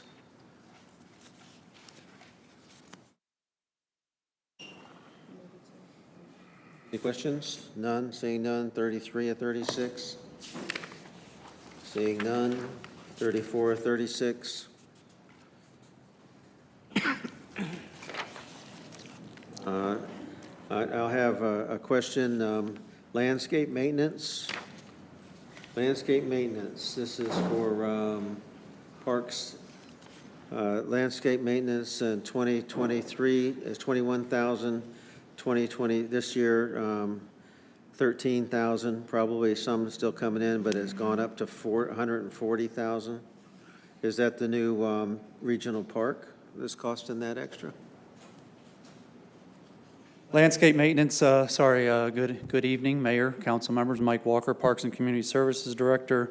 Your landscape maintenance covers your Gray Middle School football field, Jimmy Thomas Memorial Park, the athletic fields there, and South Lake Regional Park, as you did mention. Yes, the 4 baseball, 4 softball, and 2 multi-purpose fields. I'd like to say, though, this current budget that we're in, that will be ending in 2 weeks, $52,000, though, was budgeted for the anticipation of South Lake Regional Park coming online. So that was in there. We started budgeting in July of 24, anticipating that that would hit this current year, which it did not. So, Just thank you, Mike. But just help me understand that you had 100,000. Where is it? 100,000 budgeted this year. Did you use that 100,000 and we're just showing 13,000, or is that where your 52 is coming in? that's 52 of the 100, yes, sir. Did you spend it? 52? Well, No. I'm only showing 13,000, and then the year before 21,000, and now it's going up to 140,000. So I'm just trying to make sense of this We dramatic budget increase. 24,000 for the Gray Middle School football field for the maintenance of that, 2,000 a month. The same numbers are for the Jimmy Thomas Memorial Park for a total of 48,000. Do I think we're at 48? No, we are below that. Probably been coming in probably 1,400 a month for each. So I think I did reduce the line item. That was one of the ones you did, red flag, and I think I did reduce the 24,000 maybe down to 18 for each of those complexes to 36. So I think that was reduced by 12. So that 140,000 is a good number for next year? Yes, sir. Where's the state, where's you. State Road 50 at? State Road 50 would be under the Streets Department, TJ. We budgeted for South Lake Regional Park $17,500 per month for 6 months. We prorated 6 months, anticipating being open for business in March. Okay. And utility service, is that electricity for the new park?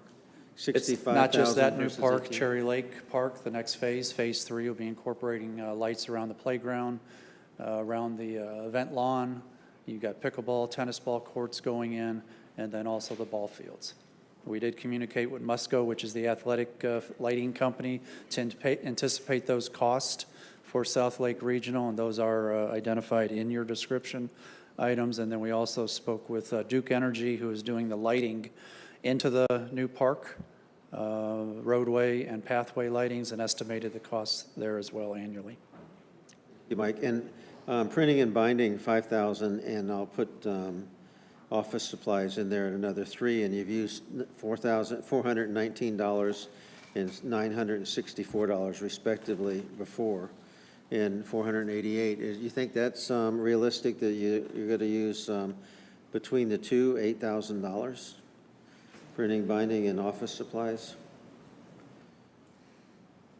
I was a little surprised that office supplies was as low as it is when you have, the parks office. So either we're missing something in our coding internally in the Parks Department when we send it to finance, where we need to do better. But I think we could probably go a little lower on the 5,000 for office supplies. And what would be the tools and equipment? Small tools. Small tools and equipment. We did increase that line item because we're looking to get a lawnmower blade sharpener. With the acreage that we are mowing, it's a $4,500 expense, so that was the purpose for that increase. Any other questions on 34? Seeing none. 35. Any questions? Seeing none. 36. Okay, that gets us through that. Can we go back to the revenue, Mr. Hine? I think that's an important area to.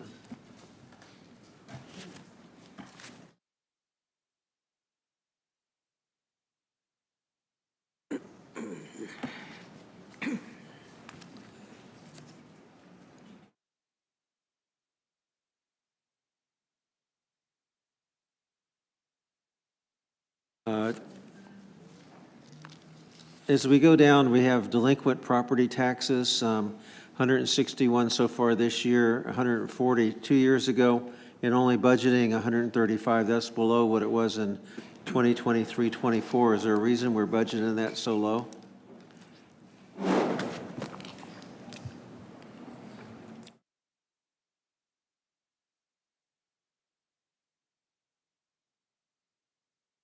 The delinquent property taxes come in depending on whether the people have paid their regular property taxes. It's all depending on the timing. So you'll see we don't collect usually the full amount under the ad valorem tax line, but it is offset by the delinquent line, depending when they come in. But it's been like that every year, right? It's like that every year. So why is this so low? Because we're required to budget the ad valorem line at 95%. So we can't, if we do not budget it at 95%, we're not in compliance with state statutes for trim. So we kind of have the offset in that other line where we will collect more. In the ad valorem line, we will not collect that 95% number. Okay, can we go down to communication services tax? Did we get some kind of raise there? That was on the positive side. Did something happen there? That was based on state estimate revenues. That is something we received from the state, and that is what we received from them as to what we would receive in FY26. Okay. Can we go to the next page, please?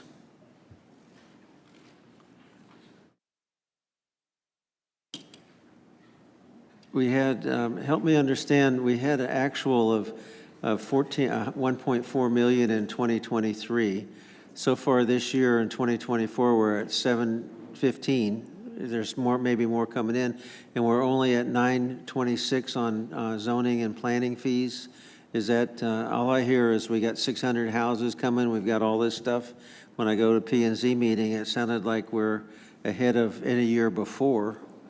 Is there a reason why that's so low?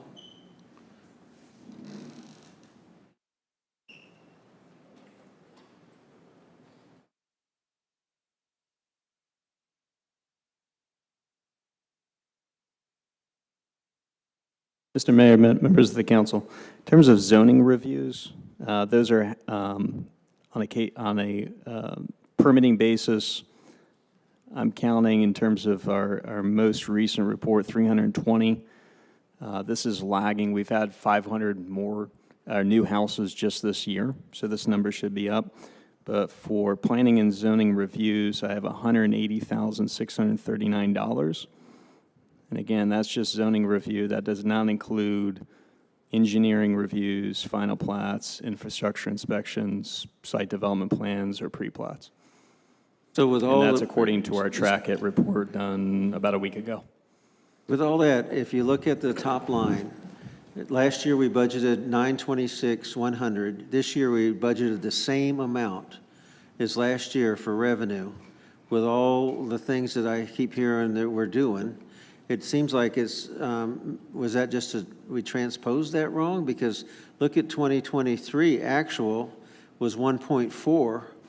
We're at the 715, and we're, how many months is this of the year? I'm sorry, Mr. Mayor, to interrupt, but I'm doing public math here. That's just zoning reviews. That doesn't include all of planning and zoning reviews. I could add these up while I'm at the podium in front of you right now and let you know what that number is to give you a more accurate depiction. Well, maybe just let me know why it's so much different 2023, 2024, and 2025. Because there's a tremendous surge in 2023, almost There 1.5 should be million. some lagging in the accounting based on activity. We've had more than. There's a couple months not posted yet. We haven't posted anything for August yet, anything for September. It doesn't post daily, it posts in arrears at the end of the month. And Mr. Mayor, members of the council, again, this is different than building fees. So this is, the fees for permit would not appear here.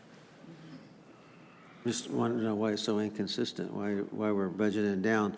And then, I have about 1,448,000 and change based on this report from about a week ago.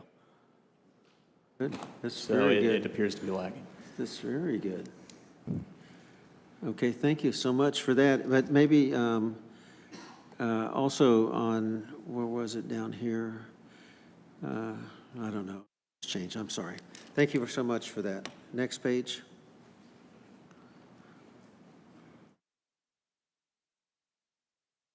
Miscellaneous revenues. Again, I'm looking at interest earned. We're spending all of our savings. Our interest is down from 2023 to 2024, 2025. Now we're down as we have, with all this all this stuff, we have less interest this year. Interest for the next year is budgeted based on expecting to see interest rates decline once again with what's going on in the economic forecasts for interest rates, because they are pushing to get the reduction in the rate, so we will earn less interest on the funds in the bank, so. So with the Federal Reserve lowers the interest rate, it has a negative effect on the interest that we're able to Correct. But a positive effect on our debt service. Yes. Okay, so that washes out. Thank you. When I go to the very bottom and I see miscellaneous revenues total, we have 900,000 in 2023, 706,000 in 2025, and only 388,000 budgeted next year. Is there Any big issue there that we should be aware of that is costing us $300,000, $400,000? In the current year, we had $176,000 on the health insurance rebate we got back for the prior year that we don't anticipate to get again next year because the claims are coming in higher than expected so far. Thus, that's why we had the increase in the health insurance rates. Thank you. And next page.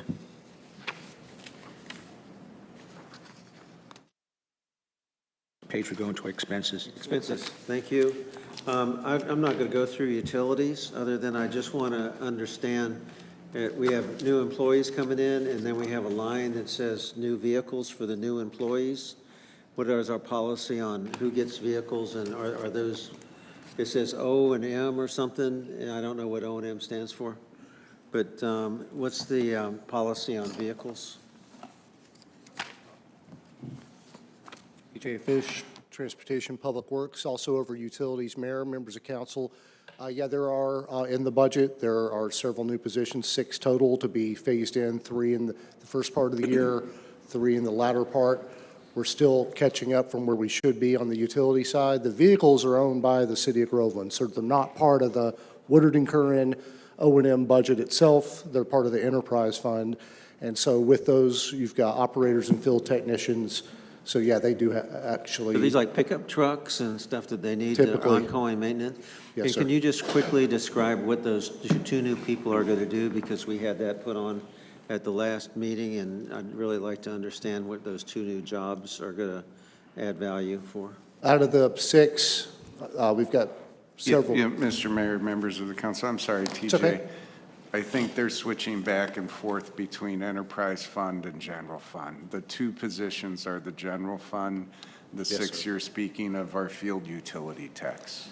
Yeah, the general fund positions, one is administrative, there is no vehicle required. The other position is a maintenance worker position, and it absolutely requires a truck. So, and the biggest challenge for the city right now is lead times to get trucks. So we're going to be real creative and have to share trucks for a little bit till the new ones come in. Give everyone locally a moped, save money. I thought about that, that's a good idea. Okay, thank you so much, and I appreciate all of your patience. I'm sorry that it took so long, and any comments before we go to a motion? I would just like to go back and clarify that the information that I'm requesting about Lori Shaban, Mike added to it, but I want to ensure that the council is able to see the amount of money that has been spent towards the special projects as well as the work that has been done. Thank you. Again, you might want to take a look at scope of services. Look at the contracts, see what she's supposed to be doing, and then kind of tick and tie. Go. Ms. Fike? I'm good. Mr. Radzik?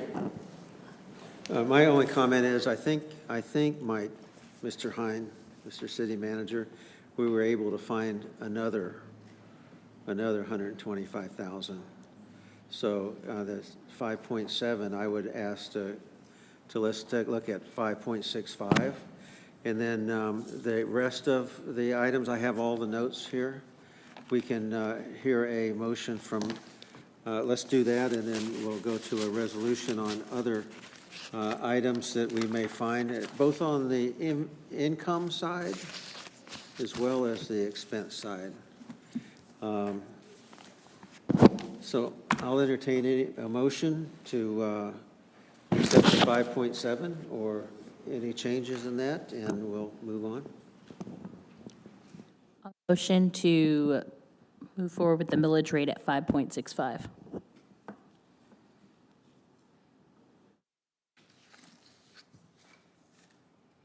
Do we have a second? I just want to clarify, that's a motion to approve ordinance 2025-23 with the adjustment to 5.65 millage. Yes, ma'am, sorry. Thank you. Nope, just want to make sure it's been a good for long the meeting. record. Do I have a second?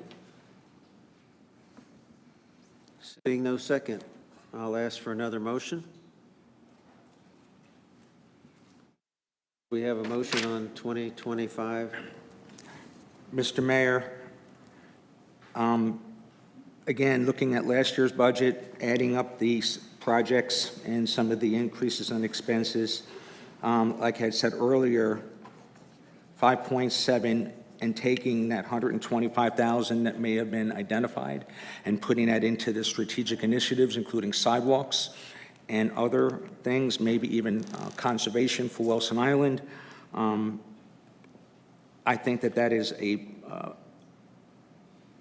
fair way of handling the extra 125,000. And then when it comes to November, again, you could have some more monies based on what the audit comes in with regards to the reserves and with regards to discretionary monies.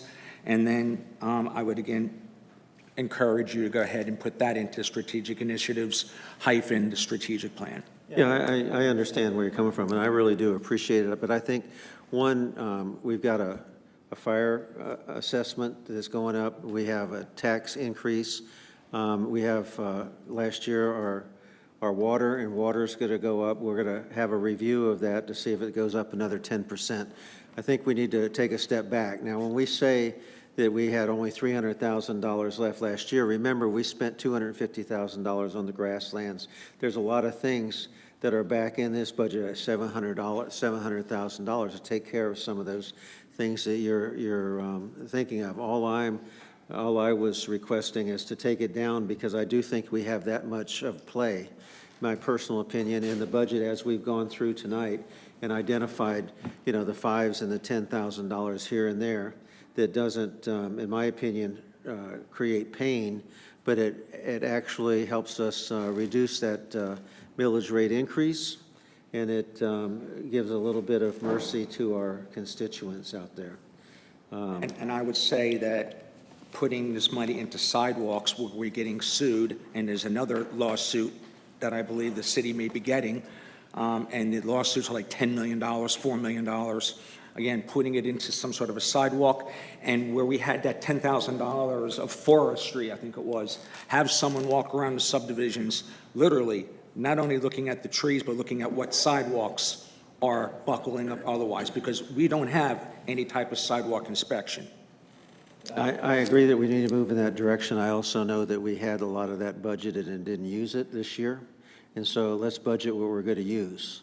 If we're going to say we're going to do it, we need to do it. That's this rollover and all this, that's when we take stuff and we went down line by line and saw that what wasn't spent that we budgeted last year, and I really believe that's a pact with our constituents. This is our budget. This is what you're going to get. This is the value we're going to create.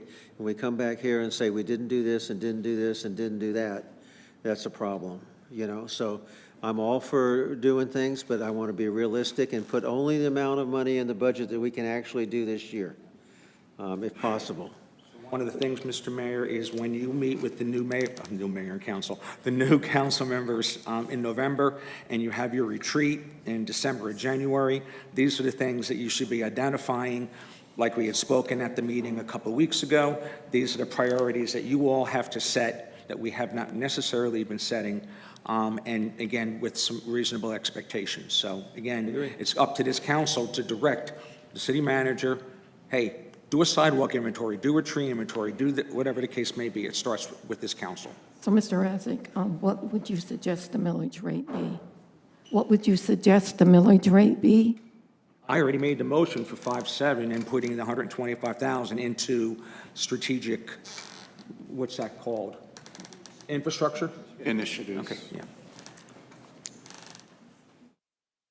Do we have a second? Did you make that, make it an official motion? I don't think. Yeah, I don't think it's an official. I'm sorry, I will, I'll make a motion that we adopt the 5.7 for ordinance 2025-23, second and final reading. I second. We have a motion and a second. And if, I'm sorry, I think it speaks for itself. Some of these things, asterisking or having a resolution or otherwise to make sure that some of these things are council restricted or otherwise. I think that this meeting and the minutes will reflect that, and we don't necessarily need to go through that. But That's a procedural, that'd be a procedural issue. Okay, we have a motion and a second. Any further discussion from the council? Seeing none, public comment? Keith Callaway.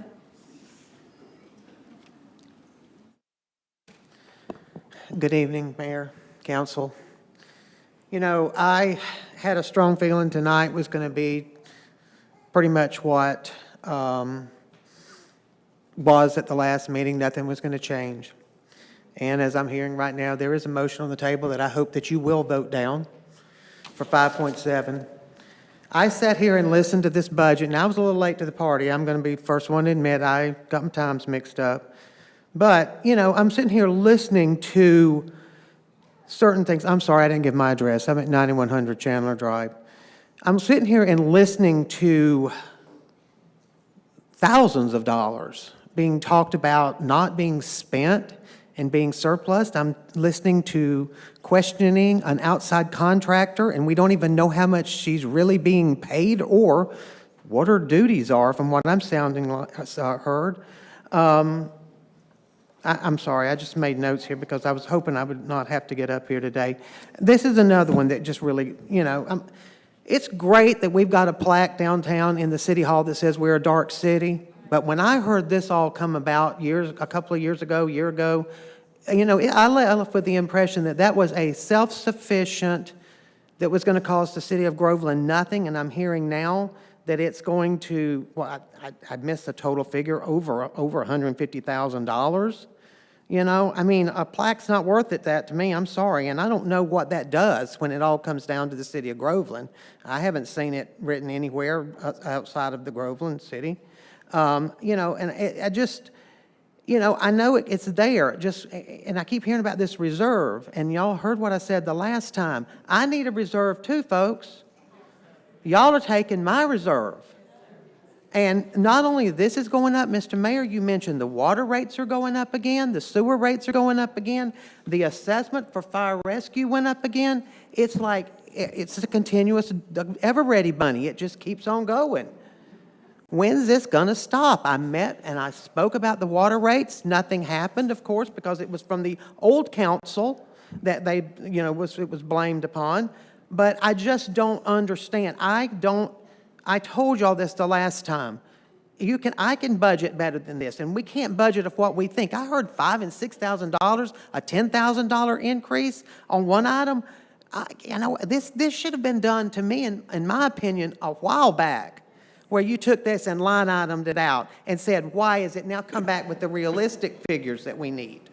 Not tonight, when we're trying to make a decision has to be made. I'm assuming this cannot be tabled until the corrections are made, but you're just like, okay, we're going to take your money, we're just going to throw it in a fund, and a rollover fund, and we'll roll it over. Well, I'm about to roll over too, because I can't take any more of,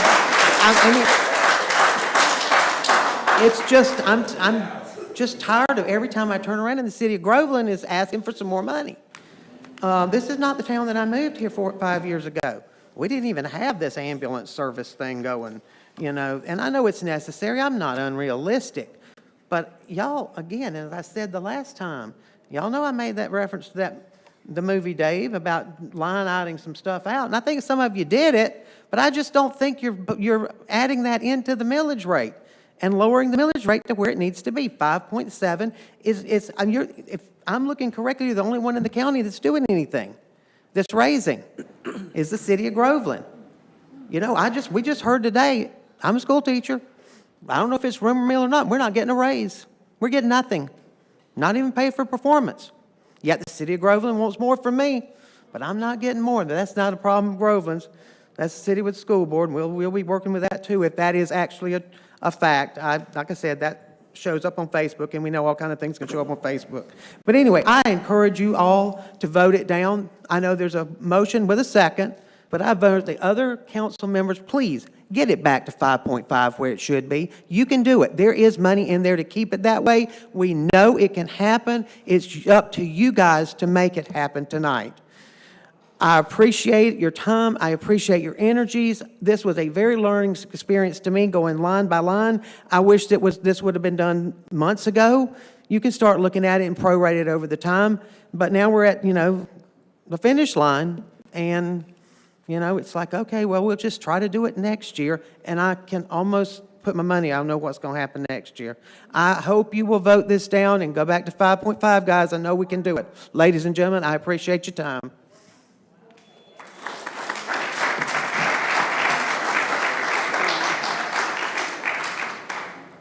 No more public comment? I'll remind everybody do y'all know we have to sign the comment cards back there, and we'll get them up here if you want to talk now or at the next meeting. Okay, we have a motion, a second, and comments done. Please, Virginia. Councilmember Radzik, how do you vote? I vote aye, and I also want to make it clear that I agree with you, this should have been done in detail at the last meeting, if not the workshop. And to go through 2 hours overtime is not an efficient use of our time. It should have been looked at to that detail. So I vote aye with that caveat. Vice Mayor Gaines? Yes. Oh, aye. Councilmember Carroll? Councilmember Fike? Aye. Mayor Kehoe? Nay.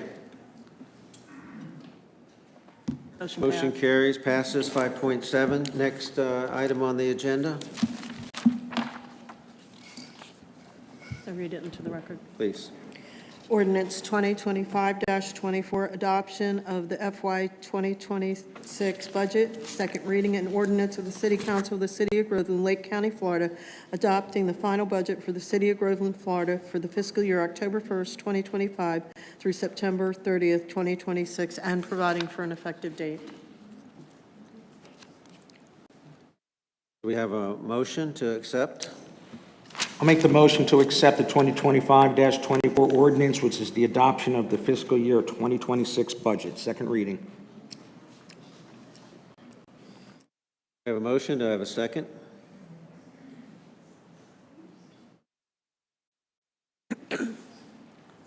Hearing no second, do I have an alternative motion? Actually, you don't. You got a 5.7 millage rate. That's what you adopted, which is what your budget is set on. So someone's got to make a second. And if you don't, then you're statutorily not in compliance. Remember, your budget is a fund balance budget, and you just passed a 5.7. Can I get some direction from the city attorney, please?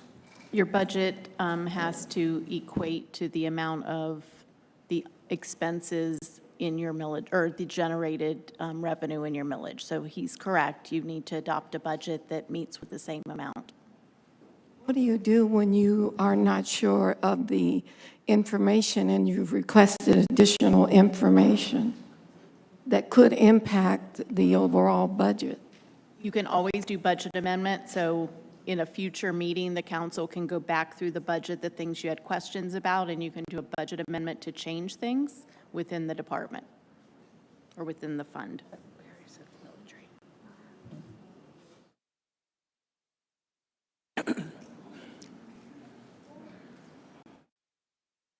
Okay, we have a motion. Do we have a second? I'll second the motion. Okay, we have a motion and a second. Please. Councilmember Discussion, I'm sorry, public discussion. Should probably ask the council discussion first, but that's okay. Council, okay, go ahead. Okay, I have no comments. Thank you, Mr. Radzik. Okay. Please. Yeah. Councilmember Radzik, how do you vote? Aye. Councilmember Fike? Aye. Councilmember Carroll? Nay. Vice Mayor Gaines? No. Mayor Kehoe? If we vote this down, then tell me the consequences. Then you're going to have to rework the budget and give specific direction where you want those funds allocated tonight.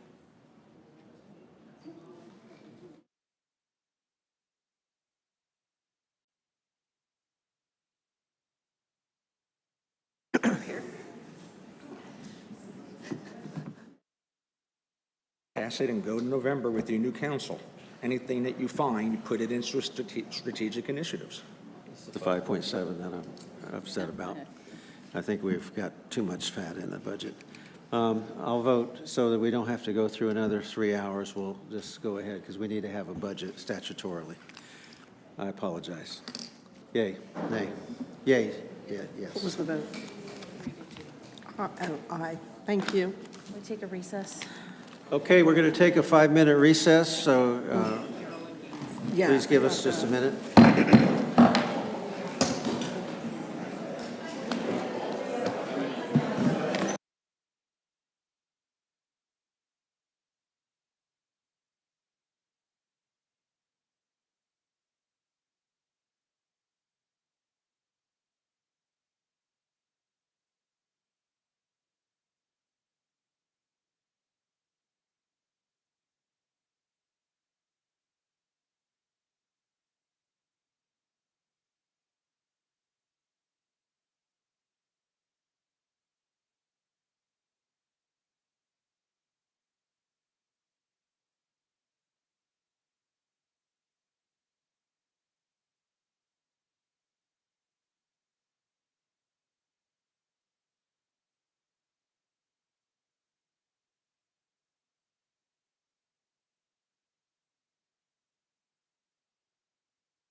Be the Daughters of the Revolution.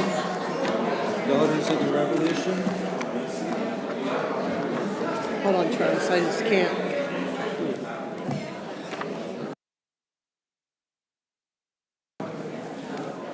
That's why we get paid to do.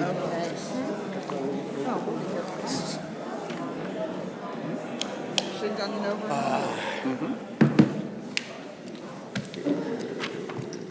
Missing.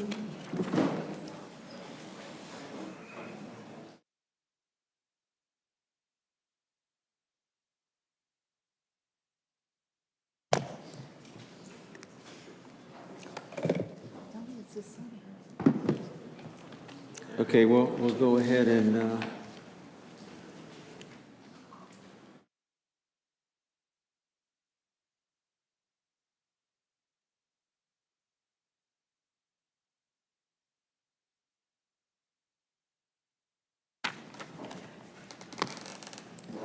okay, thank you all for staying in. Good evening. It's the date September 15, 2025, and the time is 8:54. I hereby call to order the meeting of the City Council of City of Groveland, Florida. The Pledge of Allegiance will be led by Vice Mayor Gaines, and Jonathan Brinkley will be offering our invocation this evening. So please remain standing.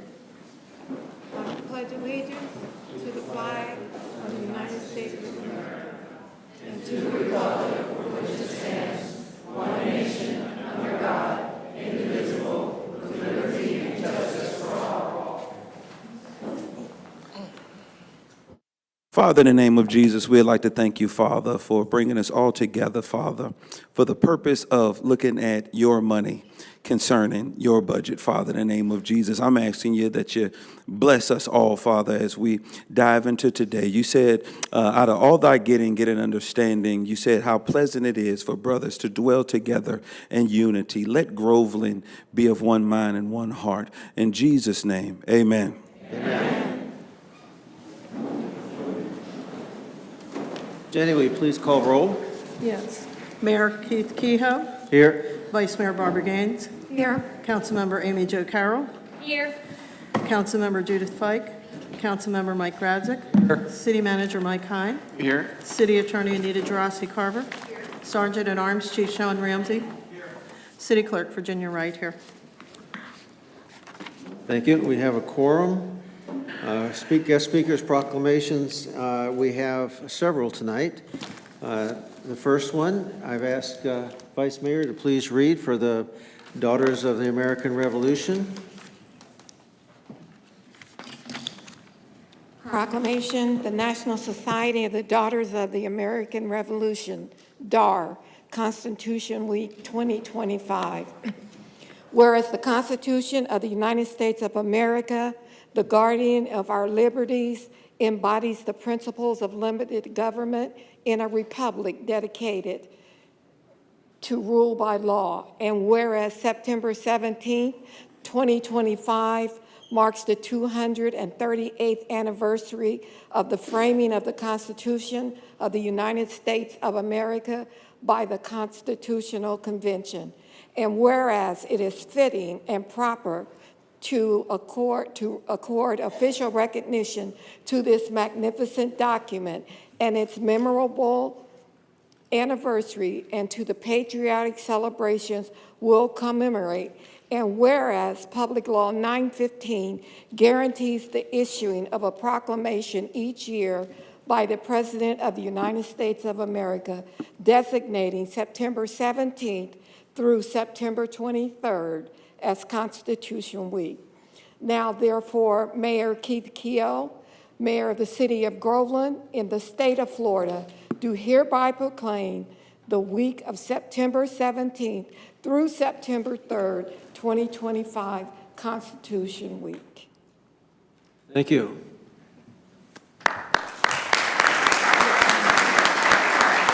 Do we have a representative from the Daughters of the Revolution, or did they have to leave? Here we go. Let's go get a picture.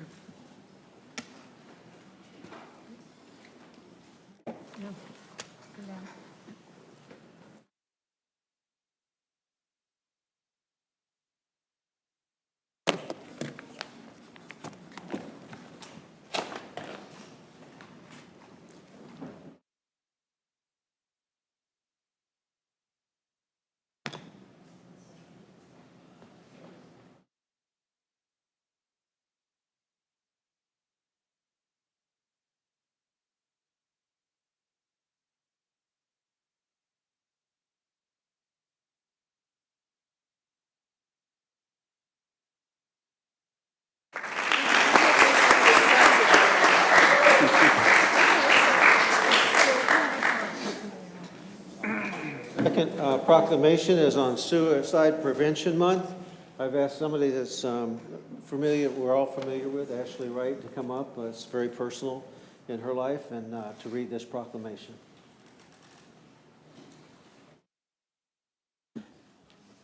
Thank you, Mr. Mayor. I often say this is the most expensive jacket that I own.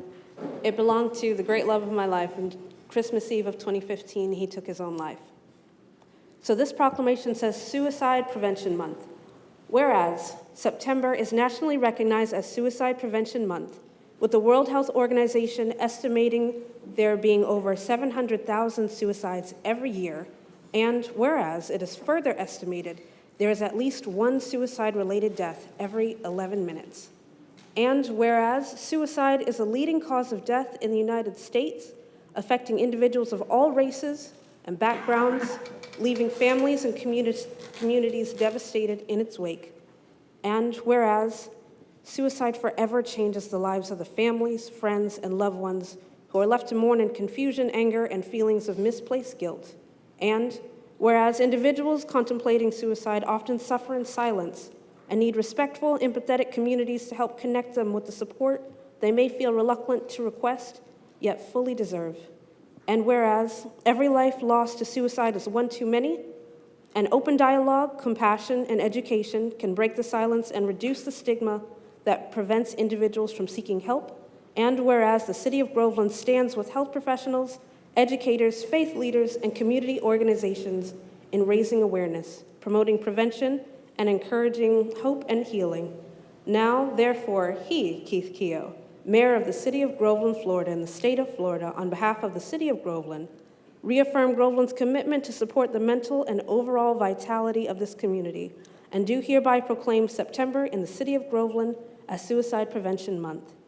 In witness thereof, he has hereunto set his hand and caused the great seal of the City of Groveland to be affixed this date of September 15th in the year of our Lord, 2025.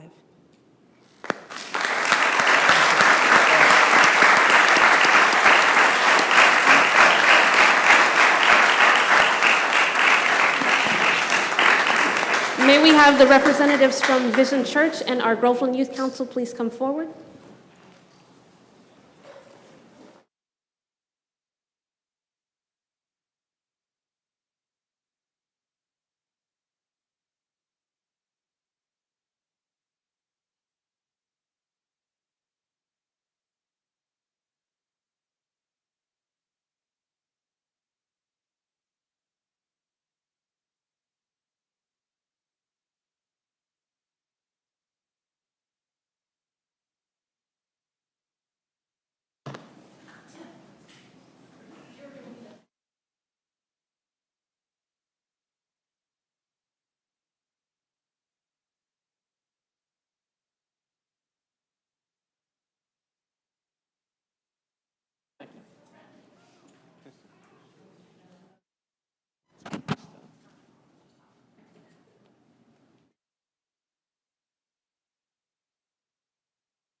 nice. He just takes some things too far.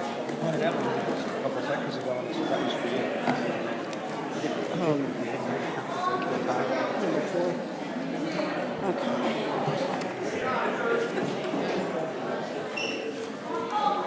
Thank you.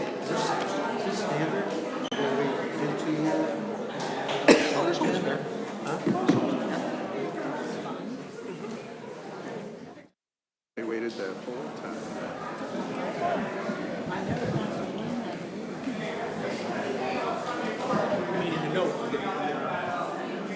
Yeah, we're extending it for 5 years? 5 years? For this year. For I'm this sorry, year, I wasn't looking at the same thing. I don't agree with that. I don't agree with that. Okay, now moving on. You gave it to me, don't this time. This is the thing for tonight. This thing is for tonight. Okay, moving on to the consent agenda. Jenny, will you, does anybody want to pull anything from the consent agenda on the dais? And Mr. Mayor, I'd like to see 2025-64 pulled from the consent agenda. Thank you. 2025-64 is being pulled from the consent agenda, That's D, item put D. under new business. Read it. Will you please go ahead and read the titles? Consideration of approval, August 4th, 2025, City Council Workshop Minutes, Resolution 2025-61, approving State Revolving Amendment 2 to Loan Agreement WW350650 between the State of Florida Department of Environmental Protection and the City of Groveland, Florida, to annul the agreement because the work was completed utilizing supplemental appropriation for Hurricanes Fiona and Ian, SAHF funding, designating authorized representatives, providing for conflict, severability, and effective date. Resolution 2025-63, approving the on- and off-system construction and maintenance agreement for an and off-system multi-use trail project between the State of Florida Department of Transportation and the City of Groveland. Resolution 2025-65, temporarily suspending enforcement of code prohibiting chickens in the City of Groveland. Thank you. Do we have any discussion? Public discussion? Seeing none, can I have a motion to accept? I motion to accept the consent agenda. A second. We have a motion and a second. Any further discussion? Seeing none, call the roll, please. Councilmember Carroll, how do you vote? Aye. Vice Mayor Gaines? Aye. Councilmember Fike? Aye. Councilmember Radzik? Aye. Aye. On to old business. Agenda item 1, consideration of approval, ordinance 2025-2, Phelps Street, right-of-way vacation. Mayor? I'm sorry, you're under old business? Okay. Old business, consideration approval, ordinance 2025-2, 133 Phelps Street, ROW vacation, first reading. An ordinance of the City Council of the City of Groveland, Florida, vacating a portion of Lake Avenue shown on the plat of Taylorville as recorded in Plat Book 2, page 7 of Public Records of Lake County, Florida, located between Lot 2, Block 42, and Lot 7, Block 41 of the plat of Taylorville, vesting title, providing for severability, providing for conflicts and scrivener's errors, and providing for an effective date. Thank you. Do we have a motion to accept 2025-2? Mayor, I make a motion that we accept 2025-2. I have a motion. Do we have a second? I'll second. And we have a second. Any discussion from the council? I have a question. Who's responsible after the vacation to maintain this? Mr. Mayor, members of the council, I'll just interject here. When a right-of-way is vacated, it goes to the adjacent property owners. In this case, it's one owner for both sides. And They'll do be they- responsible for maintaining it. It will no longer be city right-of-way and no longer a city maintenance requirement. And has that homeowner been notified that that is going to be the case, should this pass? The property owner and the applicant are aware of that, and they're proposing to build duplexes in place of an old historic house that came down about a year ago, roughly. Okay. Thank you. Ms. Fike, anything? No discussion. Discussion? I'll just notate, like last time we pulled it off the consent agenda for a little bit more research, and I'm guessing that it's back, everything's good and clear, ready to go. It is. The surveyor did an additional analysis, went through our staff, city attorney. We verified that there was no documentation of the vacate having had happened in the past. We want to make sure, but also, again, now this will be documented in public record, recorded with the clerk of court, so there won't be any issue going forward. Excellent, thank you. Thank you. Seeing no further discussion, any public comment? Nancy Campy, Leah.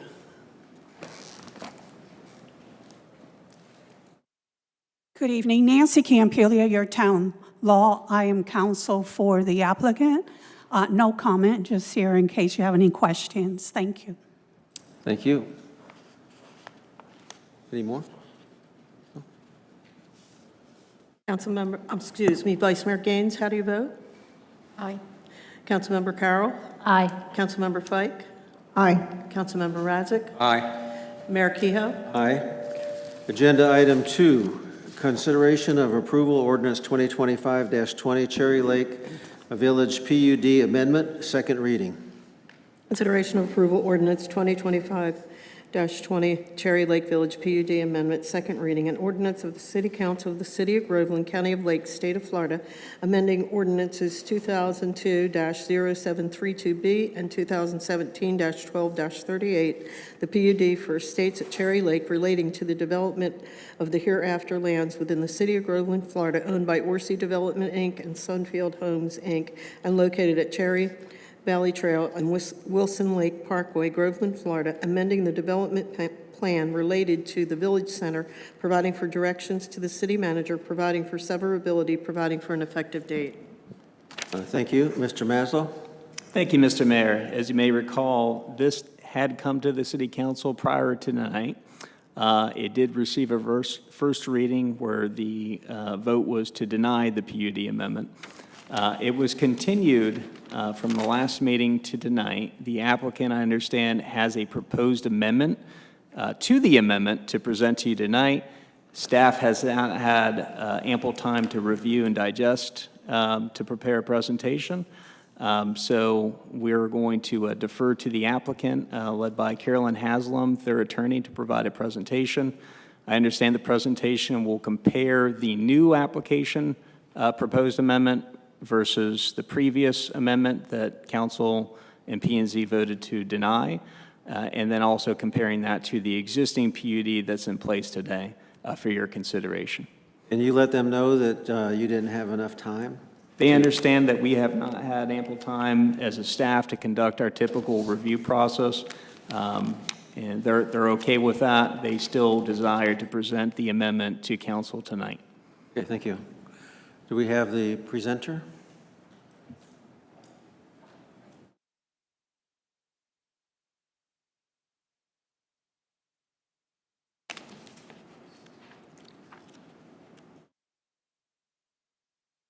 Okay. Hi. Good evening, Mayor and council members. I'm Carolyn Haslam with Ackerman, and I'm here on behalf of the applicant. My address is 420 South Orange Avenue, Suite 1200 in Orlando. As you know, we were here on August 18th and received a vote for denial to my client's PD amendment. And although we heard from each attending member of council, there were a variety of different reasons which went into that vote. And so the only consistent thing that we heard from each person who voted for denial was that there is a desire for additional commercial and office, the way that it exists currently. And so we took that information, and my client took a very hard look at the project, and the decision was made to make a bubble plan that represented the feedback that we received. Tonight, we bring you this alternative plan.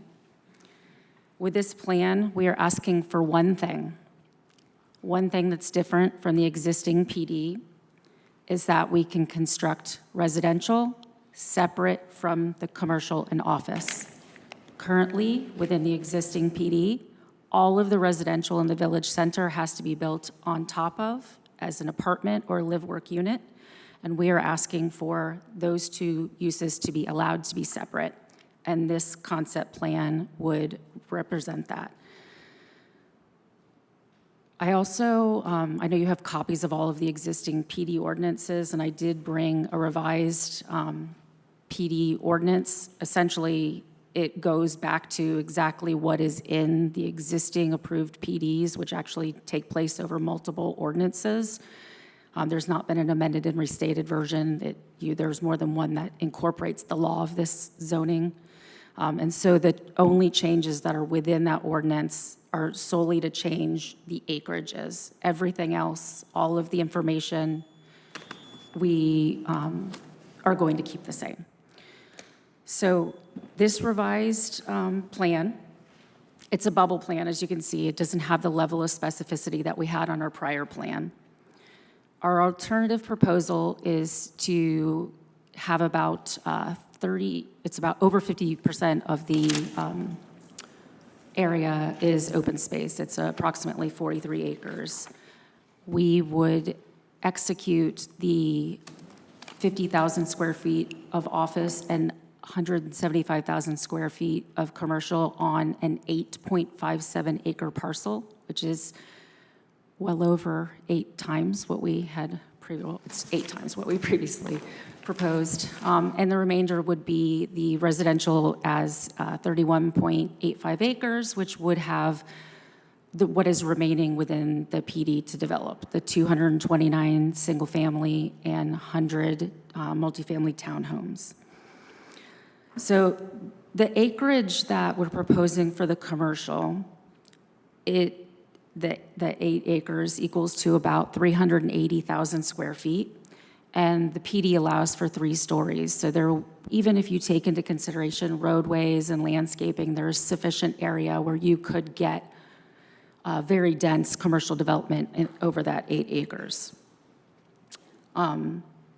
We're not going to be proposing apartments, which were allowed in the existing PD. And so tonight, we ask for you to weigh these 3 alternative plans. The first is the existing PD as it's approved, which has townhomes and villas, commercial above flats above the commercial, 175,000 square feet of commercial and 50,000 square feet of office.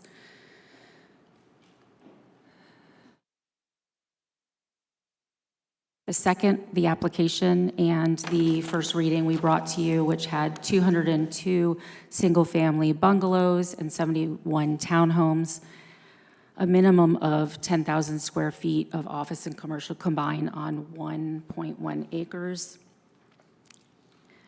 And lastly, the third, the alternative we are proposing this evening, the plan, which would allow for standalone residential, including single-family detached and townhomes, commercial development on those 8.71 acres. We submitted this plan it was several weeks ago. We understand staff has not had a chance to review it. I know we had some staff that was out for a conference. The reason why we didn't have staff review it and wait for another continuance is, frankly, that we don't have any feedback from the council as to anything other than the commercial and office. So we don't know whether your preference is to have bungalows or whether it's to have the village code or the existing PD code. We don't have any of that information, and neither does staff. And so we wanted to make sure that we could come before you and get feedback from each of the council members and the mayor to say exactly what it is about this plan that they like or don't like, or what the development should look like, so that we would have more information when we go through the next step, which would be site planning. And so the amendment that we have brought before you tonight, it takes everything out of the ordinance other than acreages and leaves the existing entitlements as they are in the PD. Everything as it is currently, there's no changes other than that on anything that you have in the packet before you.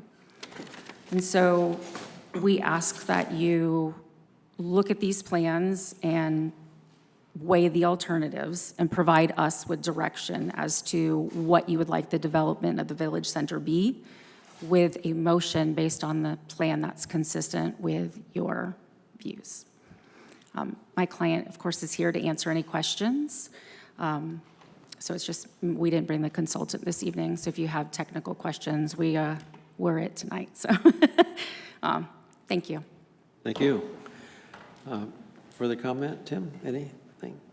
None, happy to answer any questions to my best of abilities. Okay, let's answer any questions. Ms. Fike, do you have a question? I do. Thank you. So we've got the 3 pages up here, and I know, sorry, I'm going to hold this up because we've gotten off the slides. The original PUD.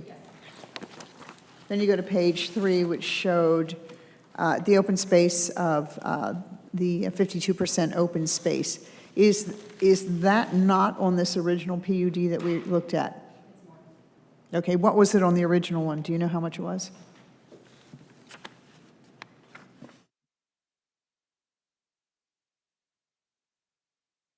It was 38%. Thank you. And then on the last concept that we brought before you, it was the same. Or it was more, it was like 41. It's an increase over both. I'm sorry, what, you said it's a decrease from the original? No. Each of them have been an increase. It was Okay. 38 on the original. Thank and you. 40-something on the last version, and this one is another increase. Understood. And so on the original PUD, we were looking at, correct me if I'm wrong, because you didn't have the numbers on it, was it 229 single-family residents? And I know, I didn't bring my original package, so this doesn't have the information on it that I was hoping it would have. It was live above retail. Correct. Apartments, maybe condos, whatever. How many units were there in that original plan?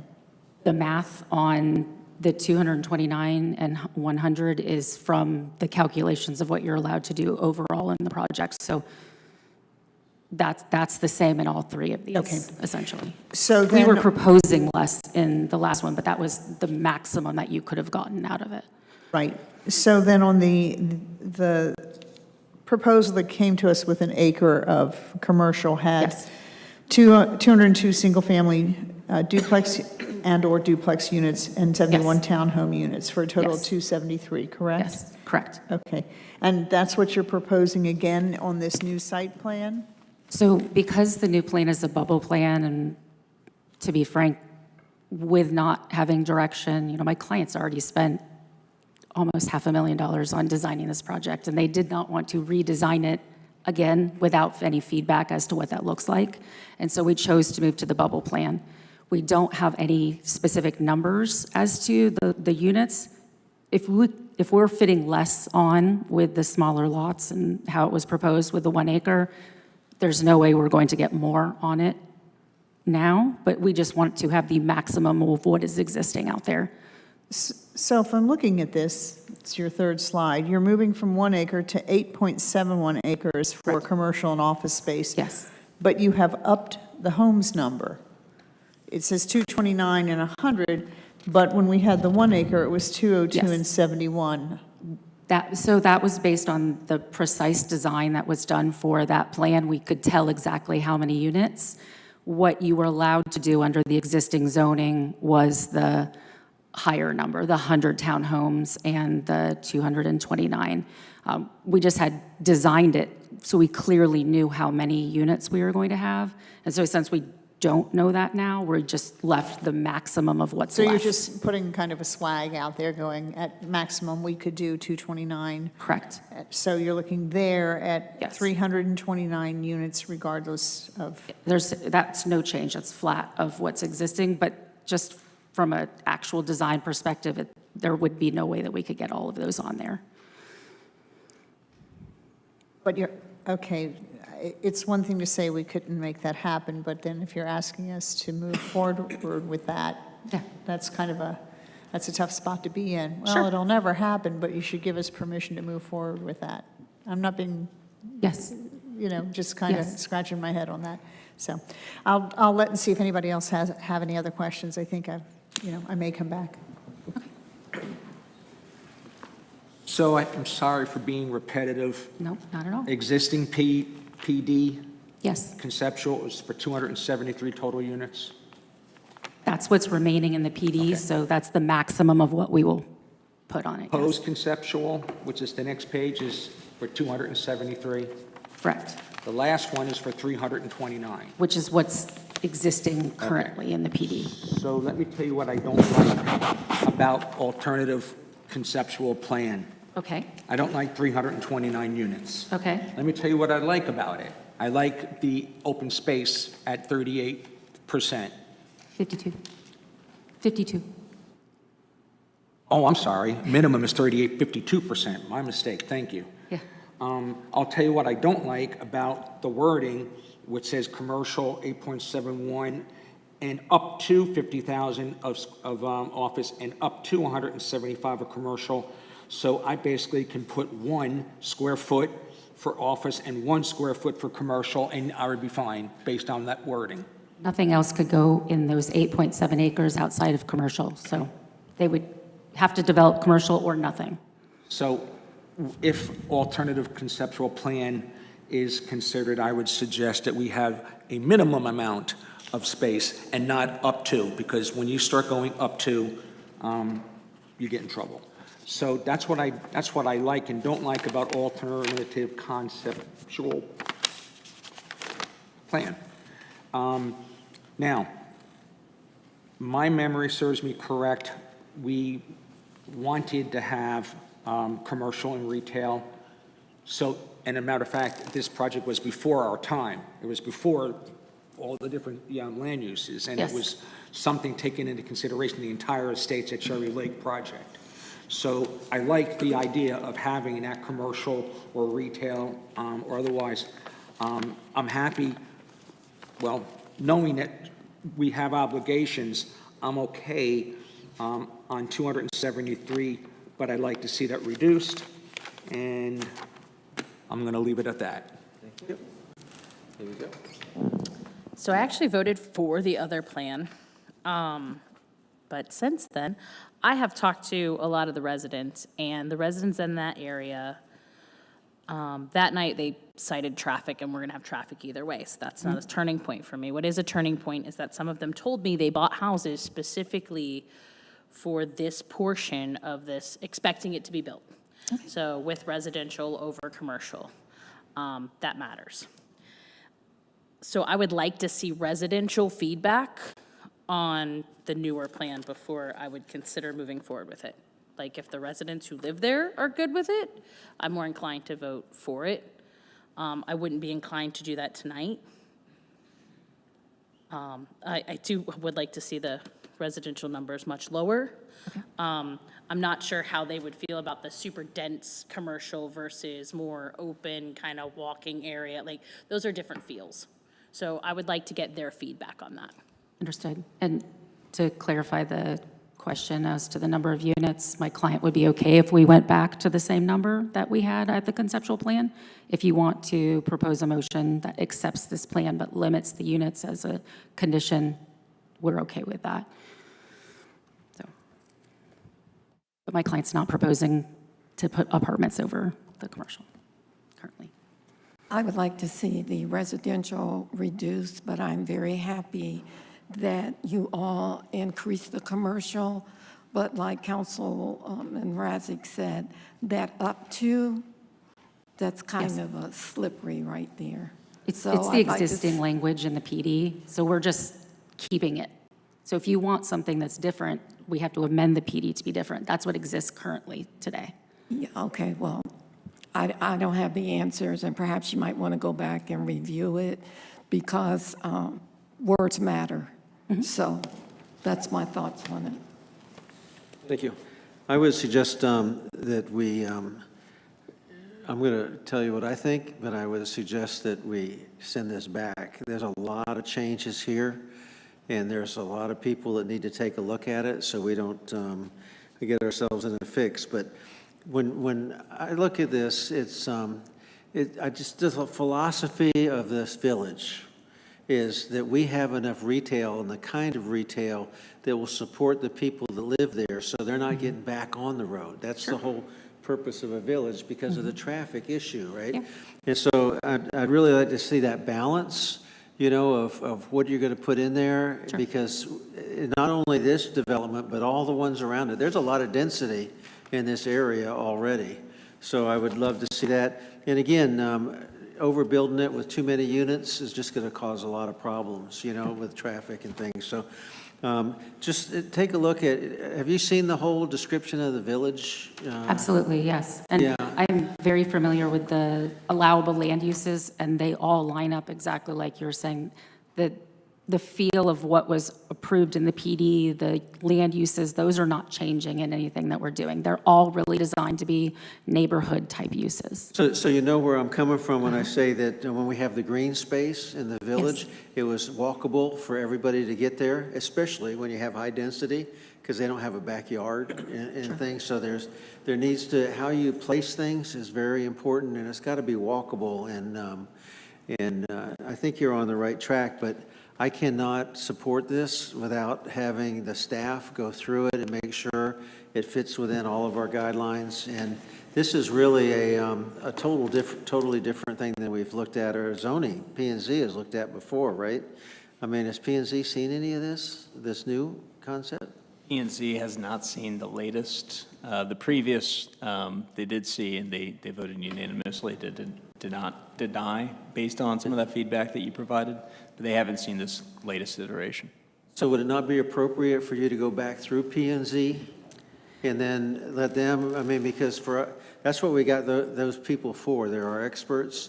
If they denied it, let's take it back to them, look at your new plan, and let them go ahead and make the decision and recommend it up to us, because I think you're on the right track, and I think you'll really enjoy the input that they'll give you as well. Yes, please do. Mr. Maslow? Yes, Mr. Gale. How much more land is up there that needs to be developed, or how many more houses are up there besides this plan? This is the last piece of the Estates at Cherry Lake PUD. All the other residential neighborhoods framed around the park, framed around the school, framed around this mixed-use center, they've all been under construction and built. Let me restate my question. How many more houses on Wilson Lake Boulevard, how many more are planned? Rainwood is about 500.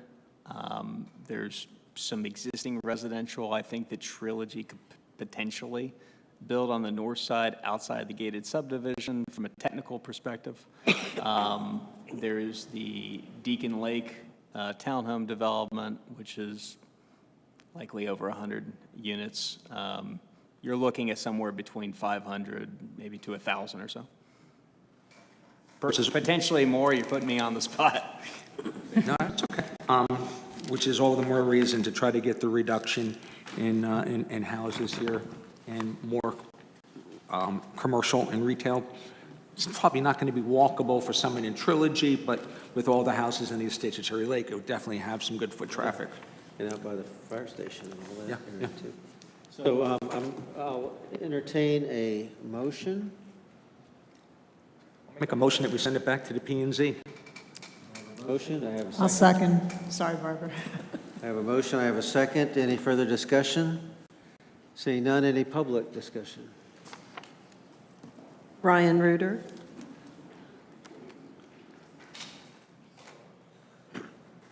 Good evening, Council, Mayor. My name is Ryan Reuter, 942 Aspen View Circle here in Groveland.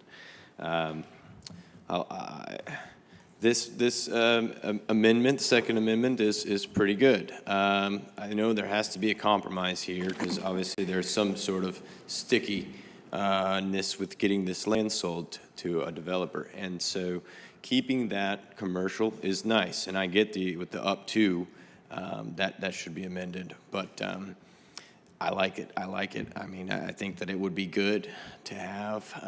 I understand them not wanting to build over the commercial development, but we'd have 3 stories there of commercial development, nice rooftop, restaurant, something like that, because the views there are amazing. If we could get 3 stories up on a restaurant, something like that, I believe it would do very well. And that, where they have the commercial zoned is a good location for that. So I agree, we should send it back to the Planning and Zoning meeting, board, and that's really all I have to say. I'm grateful that they're working to make a compromise here with all of us, and I appreciate everyone's time tonight. Thank you. Robin Hoover.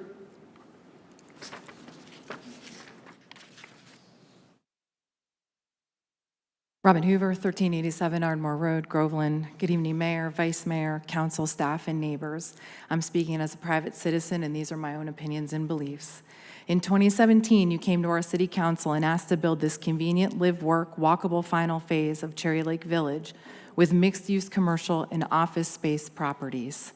You sold the council with visions of commercial property taxes and values, commercial impact fees and permitting fees, job creation, and economic development. The owners who bought into the estates at Cherry Lake at the early phases were promised commercial property that night. At a time when our city had Vice Mayor McMicken acting as mayor, no mayor since Rosario's powers were barred by a judge. At the time, the city also had an interim manager, Lucas, who replaced interim manager Walker, who was placed on administrative leave.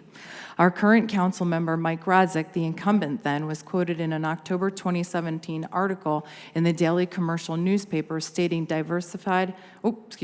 stating his goals, and I quoted, to create a diversified tax base and to continue market city-owned property that will help diversify our tax base and bring business to the city.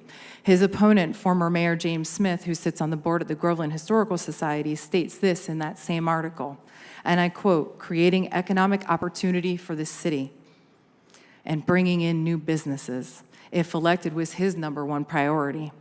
Both Rodzik and Smith's second mentioned priority in that October 2017 article was Parks and Recreation. You sold that 4-person council the idea in 2017. Let's also mention the take-back clause in the Lake County Public Schools land option. Thankfully, before time expired, the city lost the acreage back to you, the developer. Cherry Lake Park was born. The city then sold the land to Cherry Lake Preparatory Academy as an alternative option when Lake County Public Schools still had no intention of building a new school in Groveland.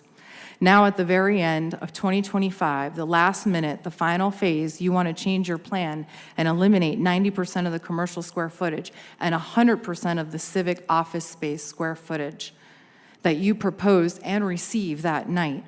Our city forecasted revenue and a diverse tax base from your vision in 2017. Now you want to give us 10,000 square feet before the bubble of option 2. Roughly the size of a Walgreens for perspective. You say that the commercial space is going to be multiple smaller square footage spaces like mom and pop, but how do we know you're not going to change your mind yet again? Do you actually have any control as to what goes in those storefronts? No, only a list of acceptable businesses, especially if you've already stated at the Planning and Zoning meeting that it's not financially viable for the owner. That forecasted job growth in 2017 you promised, but now 100% of the jobs in the office scenario and 90% of the jobs in the commercial scenarios are absolutely eliminated in 2025 in Vision 2. You already stated at the first reading council meeting that none of these will fall into affordable housing if the PUD is amended tonight. If the floors above the commercial space are apartments and townhomes, rented or owned, these live, work, and townhome dwellings will give the city a missing middle housing income option that we greatly need. Teachers, technicians, emergency response, medical, and hospital personnel, a more workforce housing option. Picture this, a single mom with 2 kids can watch her son walk to the school from the window and then go downstairs to work as the medical office manager or the restaurant owner, never getting in her car. That is what live, work, and walkability is about. That's what Groveland was built on. That's why what we're talking about here, the possibility to avoid getting in a car, going to work conveniently nearby, walking to a neighborhood school, and bike to the city park.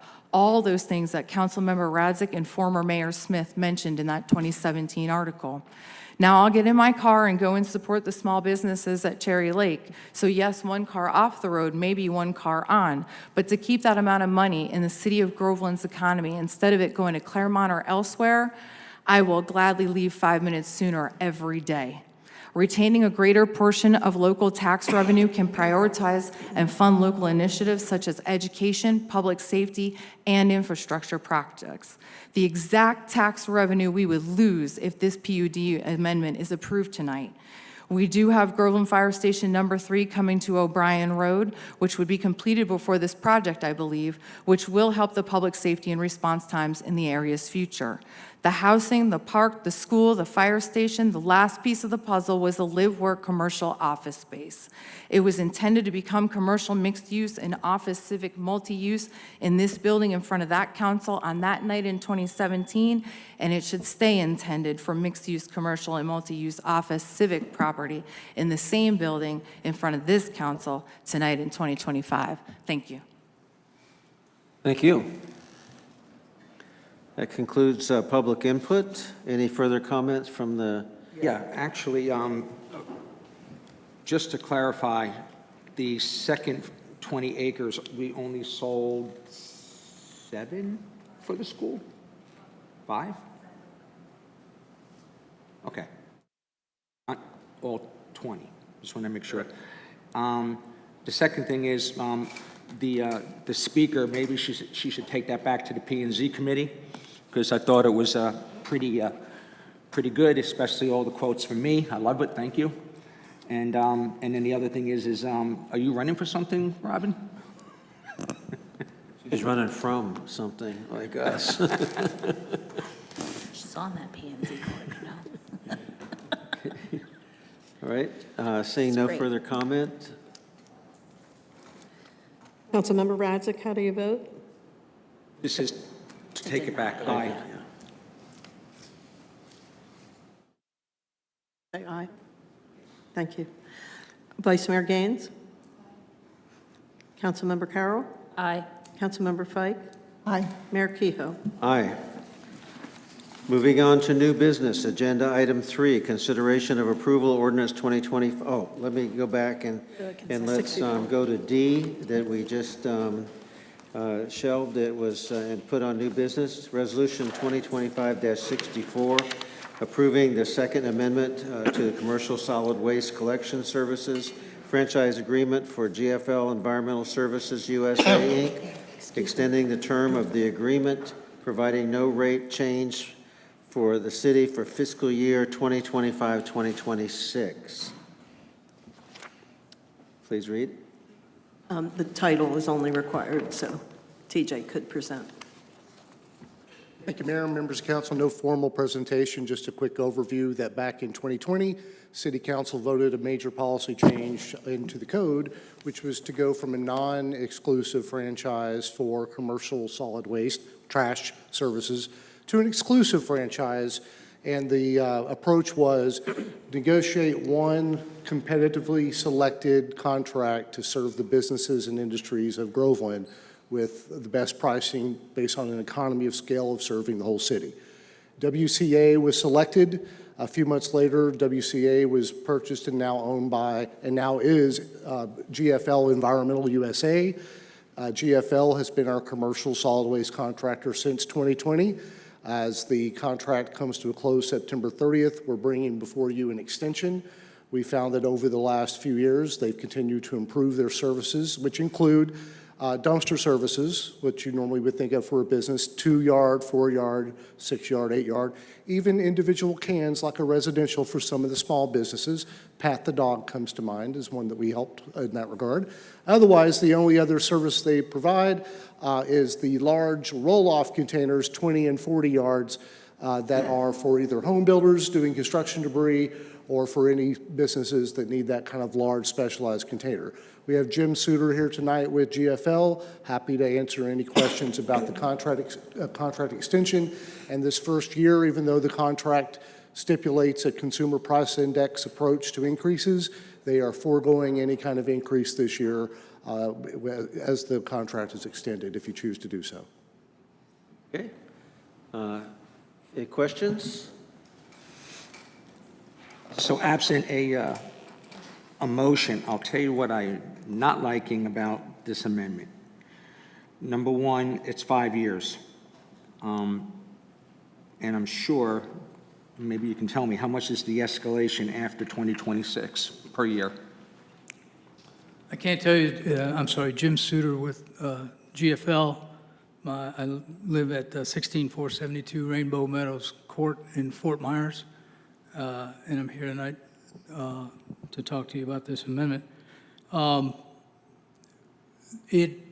The contract itself has a provision that bases everything on the CPI adjustment, and the CPI adjustment's just been about 3 to 4.5%. At this point, it's probably going to be on the low end of that. It's going to be 1 or 2%, or 2 or 3%, excuse me, because things seem to have settled down a little bit on the inflation front. But it's the trash index, the water, sewer, and trash index that's used, which is not, the simple market basket of food and soaps and all those sort of things that get into a normal CPI. So it's very targeted to our industry, and it's pretty much exclusive to our industry. It speaks to our costs. But it's generally, it's been about it was 4.5% last year, but had been in the threes and even lower than that previous to that, so. Okay. Again, my biggest issue is the 5 years. The other issue, when did you all take over the contract or the? We have the contract right now, and it ends up. But when did you take over from WCA? Oh, 2020. 2020. Okay. Well, then my remarks will be relevant. I don't like your service. And not only do I not like your service, but a lot of constituents don't like your service by way of garbage cans in the middle of the road, garbage cans tipped over, garbage cans not being picked up. And I happen to be... Commercial or residential? We don't do residential. Oh, you're not doing residential? No, Don't I look like a fool? Universal for Groveland. We'd be glad to be your service provider, but no, just commercial. Well, Are you interested in doing that? It's just commercial, sir. I think you're doing a great job. Thank you very much. Thank you very much. I'd appreciate your vote. Will someone please take my comments back to Alder when you get a chance? It's a separate provider you have for Okay. residential. Well, I apologize. Thank you. I don't know anything about your service because I don't see you in the commercial area. But still, I still don't like the 5 years. I think that's a little bit too excessive. Although what you're saying is it's the businesses and, the publics, they're the ones that are going to absorb that. And I guess if you don't go out to bid, you've picked up, you had the same price last year that you'll have this year and with no increase. And so you'll be behind the curve as far as the leading edge of what it costs to do the service now, so. And the pricing is based on the size of the container? It is. And the number of pickups per week. And the number of pickups. Correct. I still don't like the 5 years. Yes, I have a question. I know you said, I think you said there was a 4.5% increase last year? There's one for the current year, and if you were to have to take an increase this year, it would have been 4.58, I believe it was. Okay. And so, I know Mike talking about the 5 years. Are you saying you're locking in a price for 5 years? Is that what I'm hearing you say? No, we locked in last year's price for this year we didn't take the 4.58, which is probably the highest it's been for any single year in the past 5 or 6 anyway. So with the 5-year window, there can be an increase or will be an increase each year then? Well, there can be, yes. Okay. So we've had you since 2020, and I know I'm not going to try and put you on the spot. I doubt that you can pull this out of your hat, but do you know what the increases were over the past 5 years? I do not. I just joined the company this year, actually.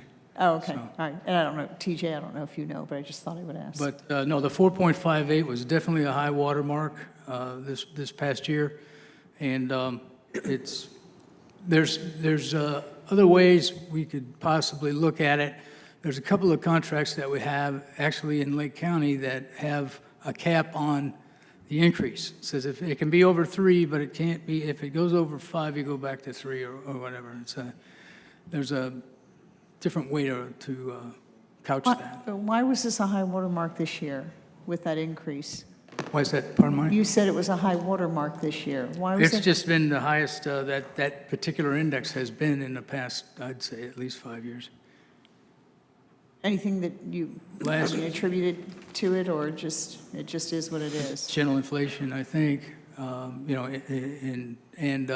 with the pandemic and the results of the pandemic and the supply chain and all that sort of thing. See, we spend a lot of money on trucks. A rear loader costs about $400,000 now, so the automators are in the $500,000 and $600,000. And if when new contracts come up, it's kind of a crapshoot on when you can get your new equipment. It's still backed up out there, but That's not a reason to raise your price to get new trucks. That's, you're budgeting.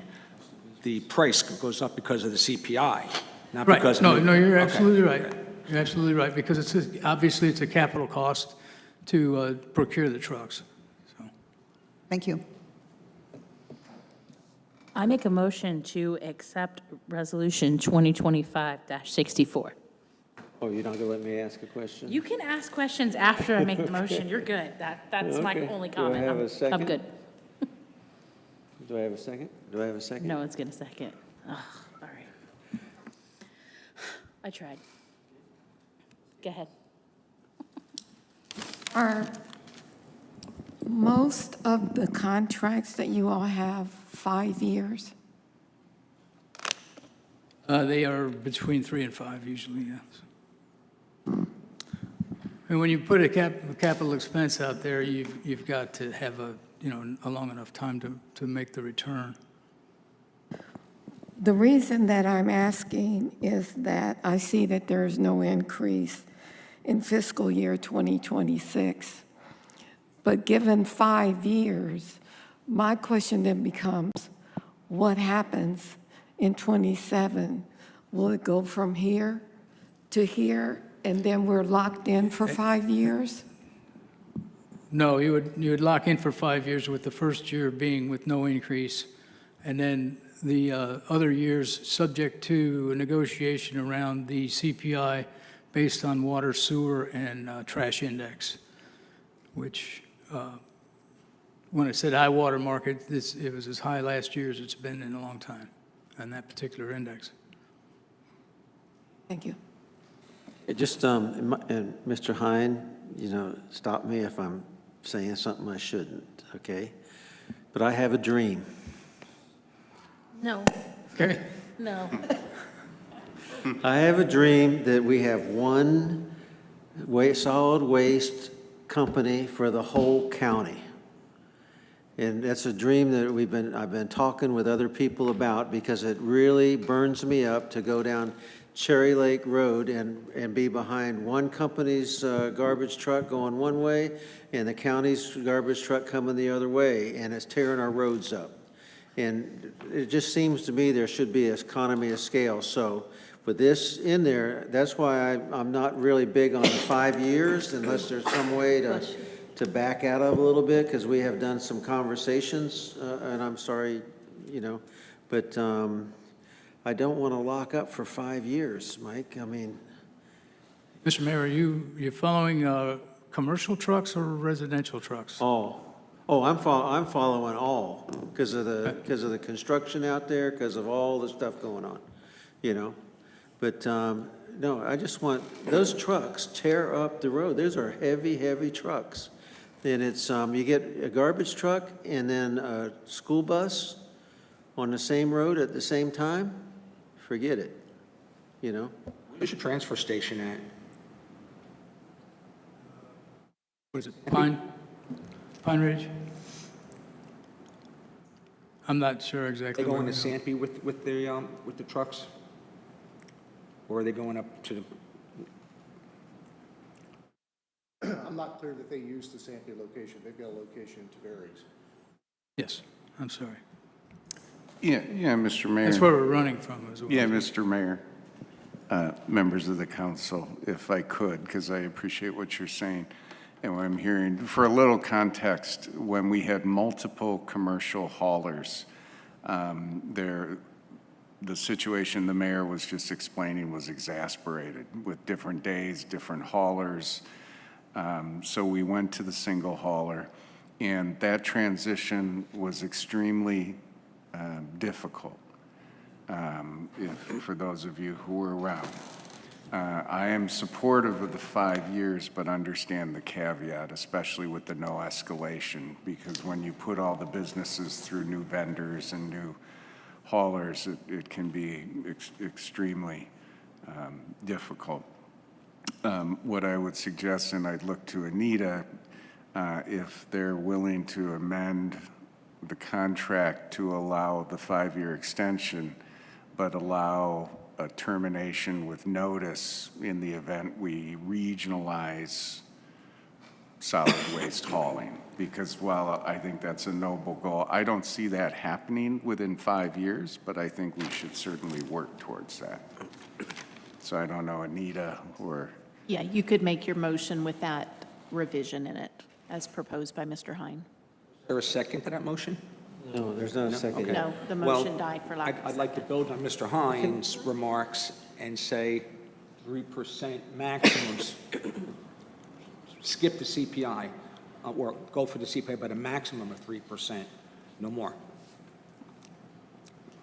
Yeah, well, that's one thing, and if I could just finish my other thought. You have an index for 2027, and so if we get nothing increase in 2026, do we then leap to the? No, you start, that's your base. Your base is actually 2 years old by the time you get there. So Okay. then it's 3% on top of 2 years of zero. So, because you didn't take an increase last year, did you? Oh, they did? Okay. And I'm also, that cap like Lake County has, I think is a nice, nice thing to, they're smart people over there. I think it's nice. So, okay, so any further discussion? Any public comment? Seeing no public comment? Like a motion? We need a motion. 3 years, 3% max. And Mr. Hines, Caveat. whatever it was. Sorry. What was it? Yeah, Mr. Mayor, members of the council, I'll just look to Anita. When you say 3 years, 3% max, does that include this next year or zero this next year? 0 for 2026, 27, 28, 29, 30, whatever.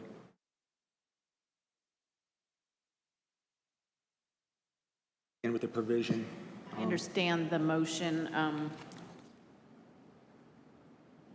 It's 0 for the first year as proposed, 3 years max, and a 3% max escalation each year after this first year. We got to do something to protect our businesses, and if they keep on escalating, you're going to put a small business out of business, per se.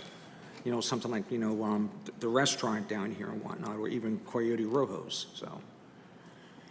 Okay, we have a motion. Do we have a second? A second. We have a second.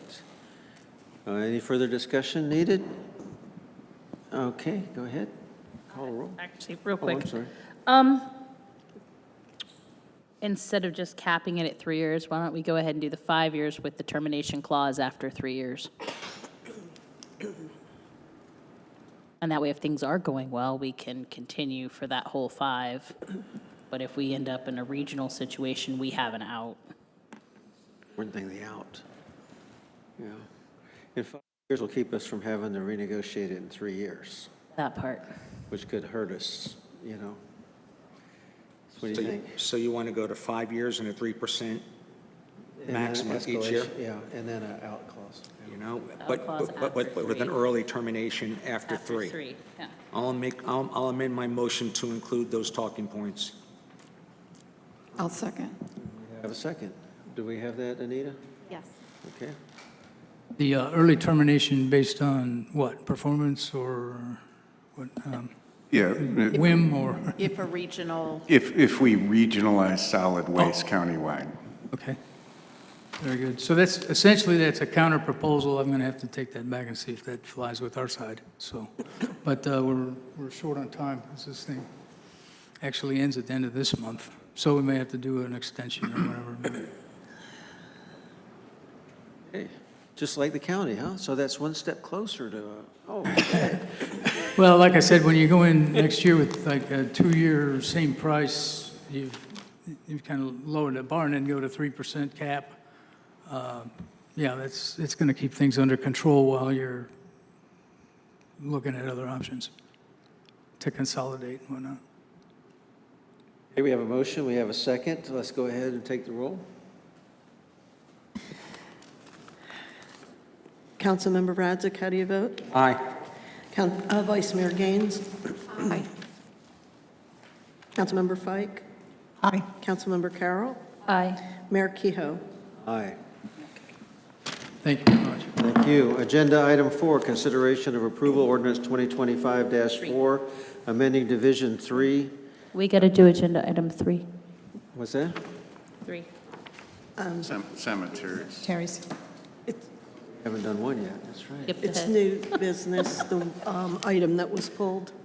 Or, I'm sorry, new business, it's ordinance. Okay, gotcha. Agenda item 3. 2025-21. All right, consideration for approval, ordinance 2025-21, creating a Chapter 15 in the City of Groveland Code of Ordinances to establish policies related to cemetery rules, rates, perpetual care fund, as well as adopting rules and regulations pertaining to the cemetery maintenance Excuse and me. burials. First reading. Jenny. Consideration of approval ordinance 2025-21, creating Chapter 15 in the City of Groveland Code of Ordinances to establish policies related to cemetery rules, rates, perpetual care fund, as well as adopting rules and regulations pertaining to cemetery maintenance and burials. First reading, an ordinance of the City of Groveland, Florida, creating Chapter 15 in the Code of Ordinances of the City of Groveland relating to the regulation of city-owned cemeteries, providing for codification, applicability, severability, and conflicts, providing for an effective date. Thank you. Mr. Walker. Mike Walker, Parks Community Services Director, Mayor, Council members. Perfectly said by both y'all. What more can I say? No. The city's been with direction from City Council a little over a year ago, March of 24. We worked with the Edge Memorial Methodist Church in taking over the Greenwood Cemetery. So this is just another step in that process. At your October meeting, you will also have, this second reading, you'll have a resolution for rules and regulations for the cemetery, and you'll have you'll have a resolution for setting fees. So we're looking for adopting the ordinance 2521 to create Chapter 15 as stated in your code, establishing rules, regulations, and fees. We also have the Oak Tree Cemetery that is not an active cemetery like Greenwood is. So we're just looking for your approval. Thank you. Do we have a motion to accept 2025-21? I'll move. Good question first. Oh, sorry, Mike. We'll do it right after the, questions. Can we do it then? I'm unsure. I'll second it, but I'm unsure what this is doing. All right, discussion, please. Go, Mike. So are we just creating Chapter 15, or are we actually doing the fees and everything else? You're creating Chapter 15 that will allow for... We'll allow for it, okay, then I'm perfectly fine with that. Okay.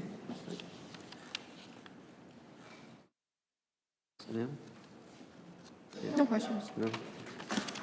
Okay, and I have nothing to say. So let's go ahead. There is no public comment for this item. Public comment? I'm sorry. There is none.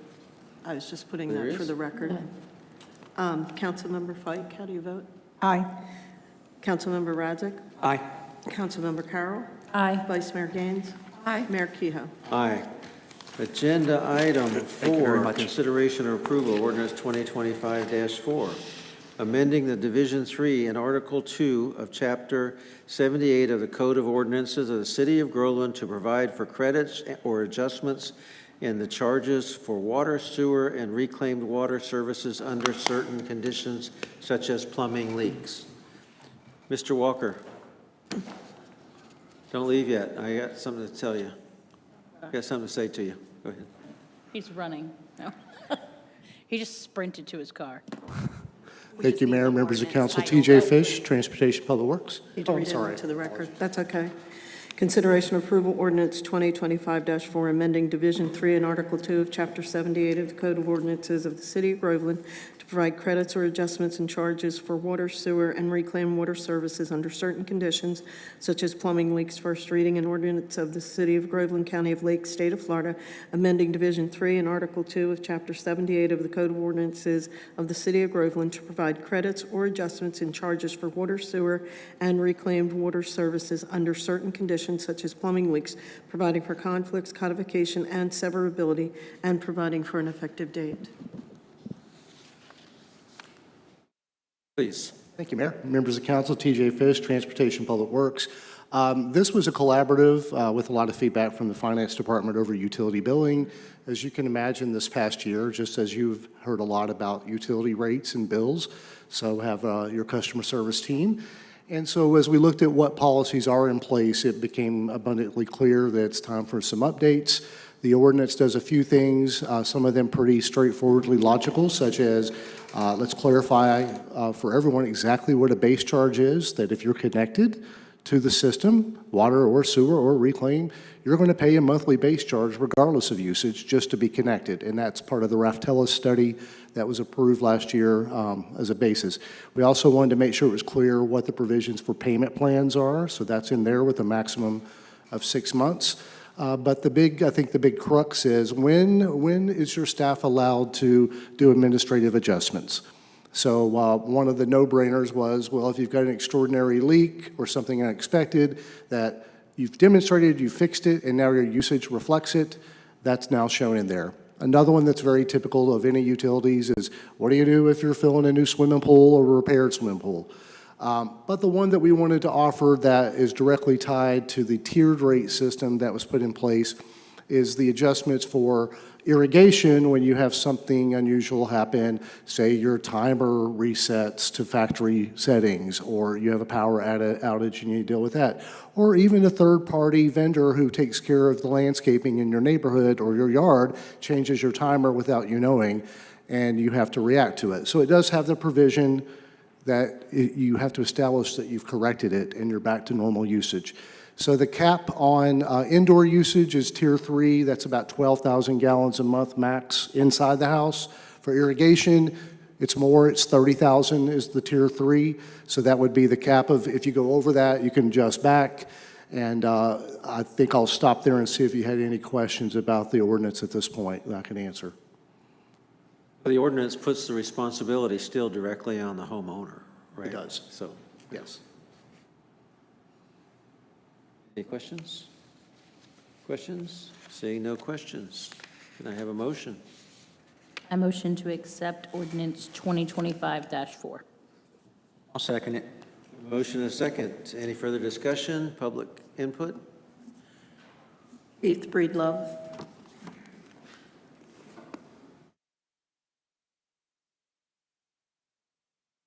Keith Breedlove, 154 Balmy Coast Road.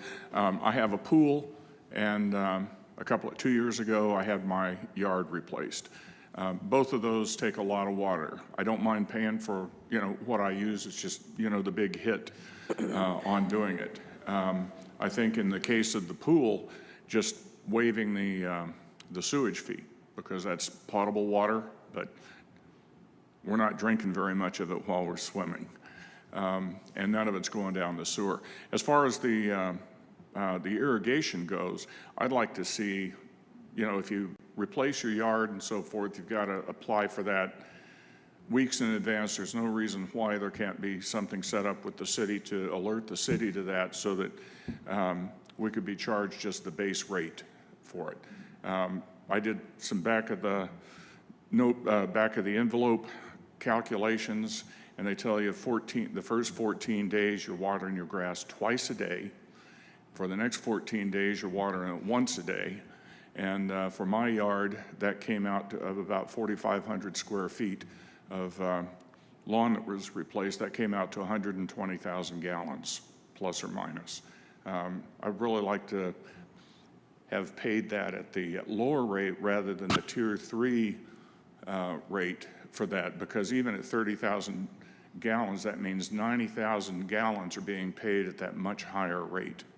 And for a one-off like this, I mean, I know I have friends that replace their yard about every 3 or 4 years, but still, that's every 3 or 4 years, you know, that's not an annual thing. So just hope you consider that. Thank you. Thank you, and I think if you look at the ordinance, your whole pool thing is already covered in there about how to. Thank you. We have a motion, we have a second, no further discussion. Please take the roll. Councilmember Carroll, how do you vote? Aye. Councilmember Radzik? Aye. Councilmember Fike? Aye. Vice Mayor Gaines? Aye. Mayor Kehoe? Aye.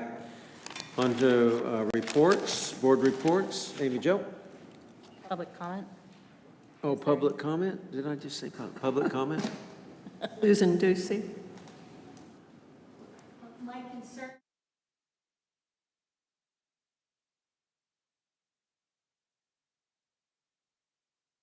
Oh, okay. Thank you. That's all, Mayor. Okay, thank you. On to board reports. Amy Jo?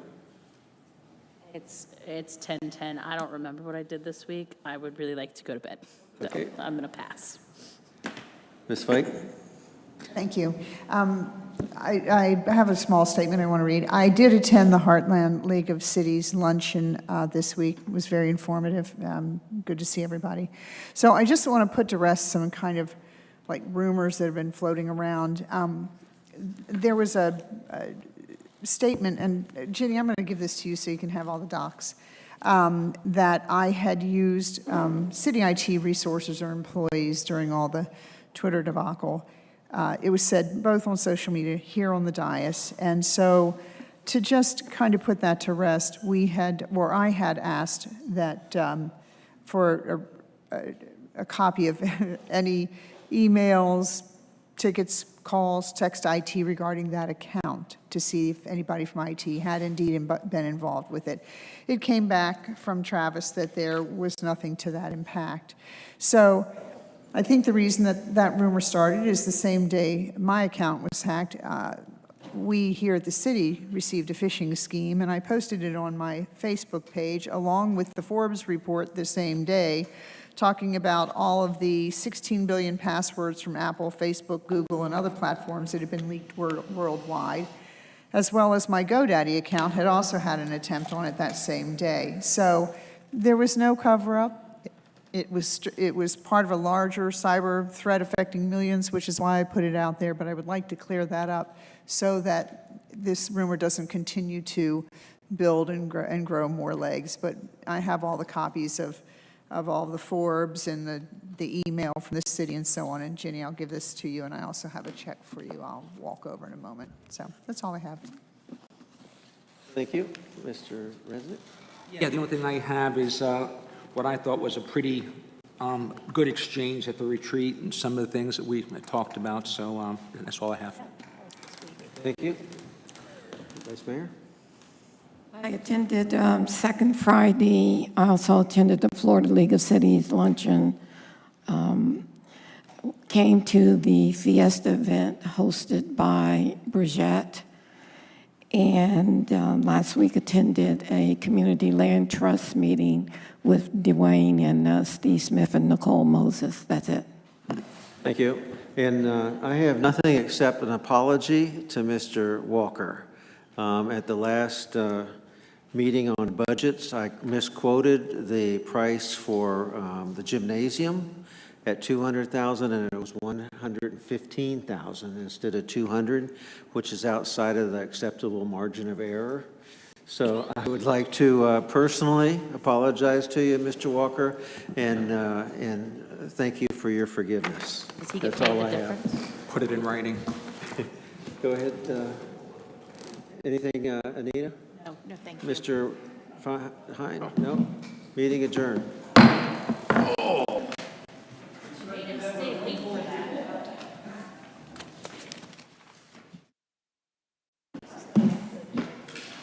Travis.